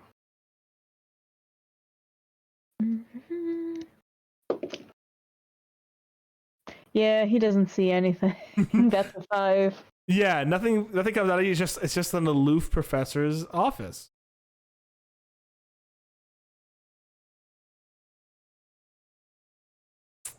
Okie dokie. With that, I think he's ready to leave too. All right. Waffles, anything you want to do before you leave? Nah. All right. As you guys leave, Professor Odimos goes, "Thank you for the information. We'll definitely be using this quite a bit." And he seems to be copying the notes as well, or making notes on the notes. You're not sure. He's just immediately in the notes.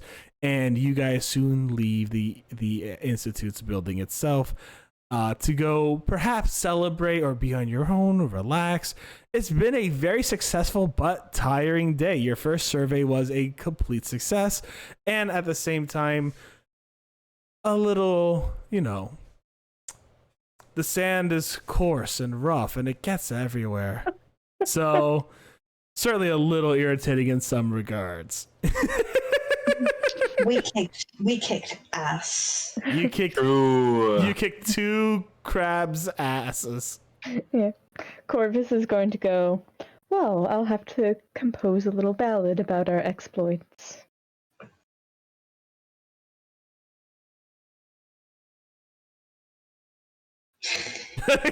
No one responds. No one cares. He doesn't care. He's already plucking at his... He has already walked away. Sorry, I blanked out for a second there. I just I got you. My brain stopped working, so that's just in character. I just stopped. Just staring into space for a few seconds. Yeah. He's just gonna look around and shrug and head off to go get the sand out of his hair. Amazing. I'm going to give you a quick little epilogue at the end, and it's not really more of an epilogue, but more of the results.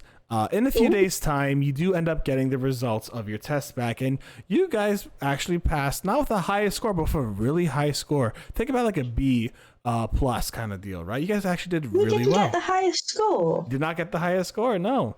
But you guys got Corvus is just like, Corvus is just like, guys, I told you we should have killed the manta ray and brought it back. The reason for your lower scoring was once because you did solve the quest, you did go through all that stuff, and you did bring quite a few good samples back. But it was really rushed, and it didn't feel that you guys had spent an extensive amount of time there to do it felt that it was like a rush survey job, which surveys are meant to take time and go through over time. But we didn't want our samples to degrade. Of course, yes. But they should have given us appropriate stuff to store samples in. Considering that we're looking at fauna and flora, they should have ensured that we had some sort of ability to preserve the things that we had. That is purely their fault. We returned early to preserve the scientific validity of our samples. It is not our fault the Institute failed to consider that as a reality. You guys got a B+, and what's also good news is each of you are going to receive 25 gold pieces from the fisherman. The fishermen are actually very thankful, and as compensation for your research and your knowledge that you've given them, that you will be receiving 25 gold pieces each. And they actually, from what you've heard, they're actually going to be setting traps for crabs, probably a little closer to shore now during the season. As they now learned from you guys, they hunt the crabs and the crabs go to shore. So you might have invigorated. So we've just improved the entire economy, and we got a B+. Yeah. The fishermen are obviously very grateful to you. The Institute. I respect the fishermen. Would you like to bring this complaint up to Professor? You know what? I will. Yes, I will. I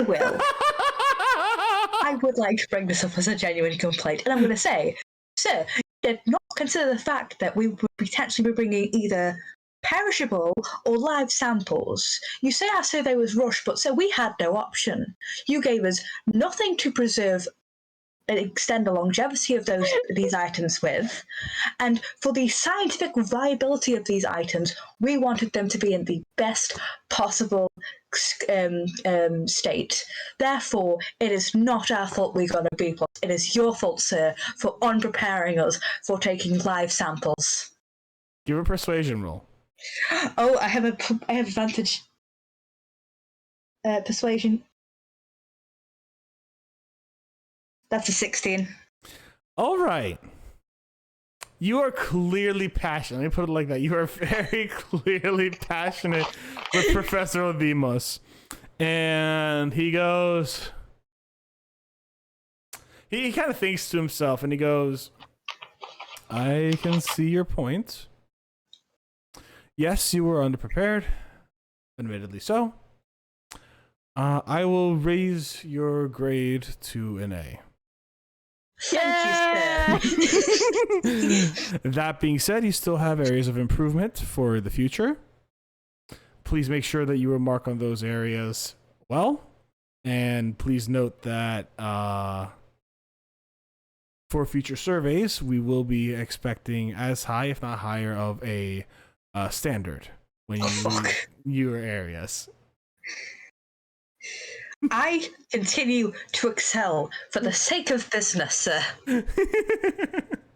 He goes, well, I look forward to your accelerations. And he just kind of like, it'll be an A now. I mean, all is all. Like, it didn't matter. I mean, like, yes, in reality, you've passed the class, so you are now officially going to be contracted members. You won't be receiving grades after this. So, yes. Waffles will walk up to everyone proudly and go, we got an A instead of a B. I fixed it. Is like legit. Corvus is like legitimately impressed by this. And on that note, I think that'll end today's session. Oh, it's at least 3 and nearly half angry. I am angry research. I'm so angry. You got your A. Got my A. I mean, if you had failed, which is impossible because how could Waffles fail? It makes so much sense. But if you had, the Institute could expect some sharply worded ballot. Oh my god, we accidentally become, I feel like so just the sheer amount of chaos we're going to cause. So hostile off the bat. Me and Corvus Waffles and Corvus have like suddenly got like what's the opposite of bestie? Worsties? Worsty? Well, yeah. Enemy? So true, Worsty. So true, Worsty. They're frenemies. They're frenemies. Frenemies. Perfect. I mean, Corvus does not have any ill. Like, you can dislike Corvus, but he has zero ill will towards. No, they're both a little bit bitchy, is what I'm saying. Oh, 100%. Yeah, so they're frenemies. Yeah, no, in that sense, yes. I mean, does Corvus care strongly for Waffles? No. But does he think that Waffles is useful to have around? Yes. I've been nothing but useful this entire session, mate. Like, all of my roles have been sheer excellence. My character, like everything I've done, has been sheer excellence. I have been perfect. I'm overpowered for this level 1 D&D campaign. I should have made that fight a little harder. No way, man. If I can only cast sleep twice, honestly. So, like, good job, Enki, getting the sample too. That was a good middle ground between Thank dragging you. that thing up. Absolutely I amazing. didn't think we had the strength for it. Nah, you did. That was good. I will say, I did enjoy the little moral dilemma everyone had for a little bit, whether or not to kill the manta rays. But There's no moral dilemma on my part. No, for Neither- certain. neither- It was everyone else's. But I think I'll leave it at that for me. So I'm not going to spoil you guys on what could have been and what may have been. Ooh. Ooh. Uh-huh. This is like if we'd stayed there 3 days, we would have gotten hints of the big bad evil game. Yeah, the one big bad And evil that's why he guy. gave us a B. Because he's like, B for bad, you didn't get big bad evil game. No baddies today. All right, guys. Thank you very much for hanging out with me. I really enjoyed it. Welcome back, Hey, Stevie. Stevie. Everything okay? Hi, sorry. I'm back. Welcome back. We got an A. We got an A. initially got a B+, but we got an A. And the giant Yeah. crab is in a bathroom.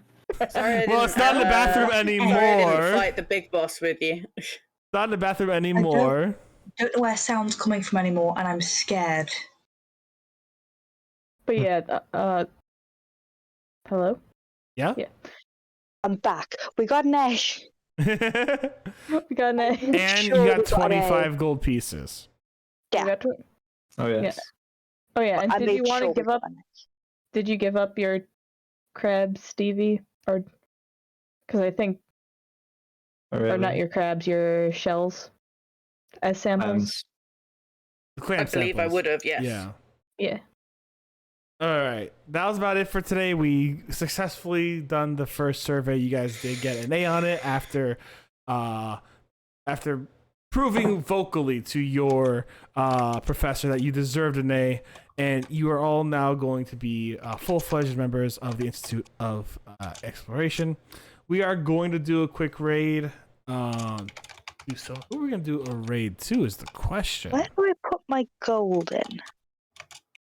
We're gonna go say hi to Pablo, who's playing a game called Frogs. Oh. I don't know what it's about. Oh, Fogs is good. Fogs is very cute. It is chaotic to watch. You're in for a treat. It's such a cute little game, though, Fogs is. I hope you guys enjoyed your time here. I hope you guys enjoyed this D&D session. I am going to be doing these D&D sessions will be more one-offs than the first season was. So I do hope you enjoy it with these little adventures as the Institute of Exploration goes off and surveys this new continent. If you guys want to take a look at all of our people who hung out with us, please do so with the party command. And I do hope you have a fantastic day. This will be put on YouTube by tomorrow, and in the next week, it will be put onto Spotify as a podcast. Oh. Let's go. Yo, stay safe, stay Botanist Cool. I'm going to see you guys soon. Bye, everyone. I'll listen to my own D&D campaign as a Spotify thing. Oh. All right, we just rated. Steph, Yes? thank you so much. This is incredible. My pleasure. It's a lot of It fun. was really And thank fun. you, I'm everyone so else, sorry I for- missed the last little bit. For bearing with me. No, you're good. No, Stevie. no, you were awesome. I'm going to quickly... We're not streaming, but like I'm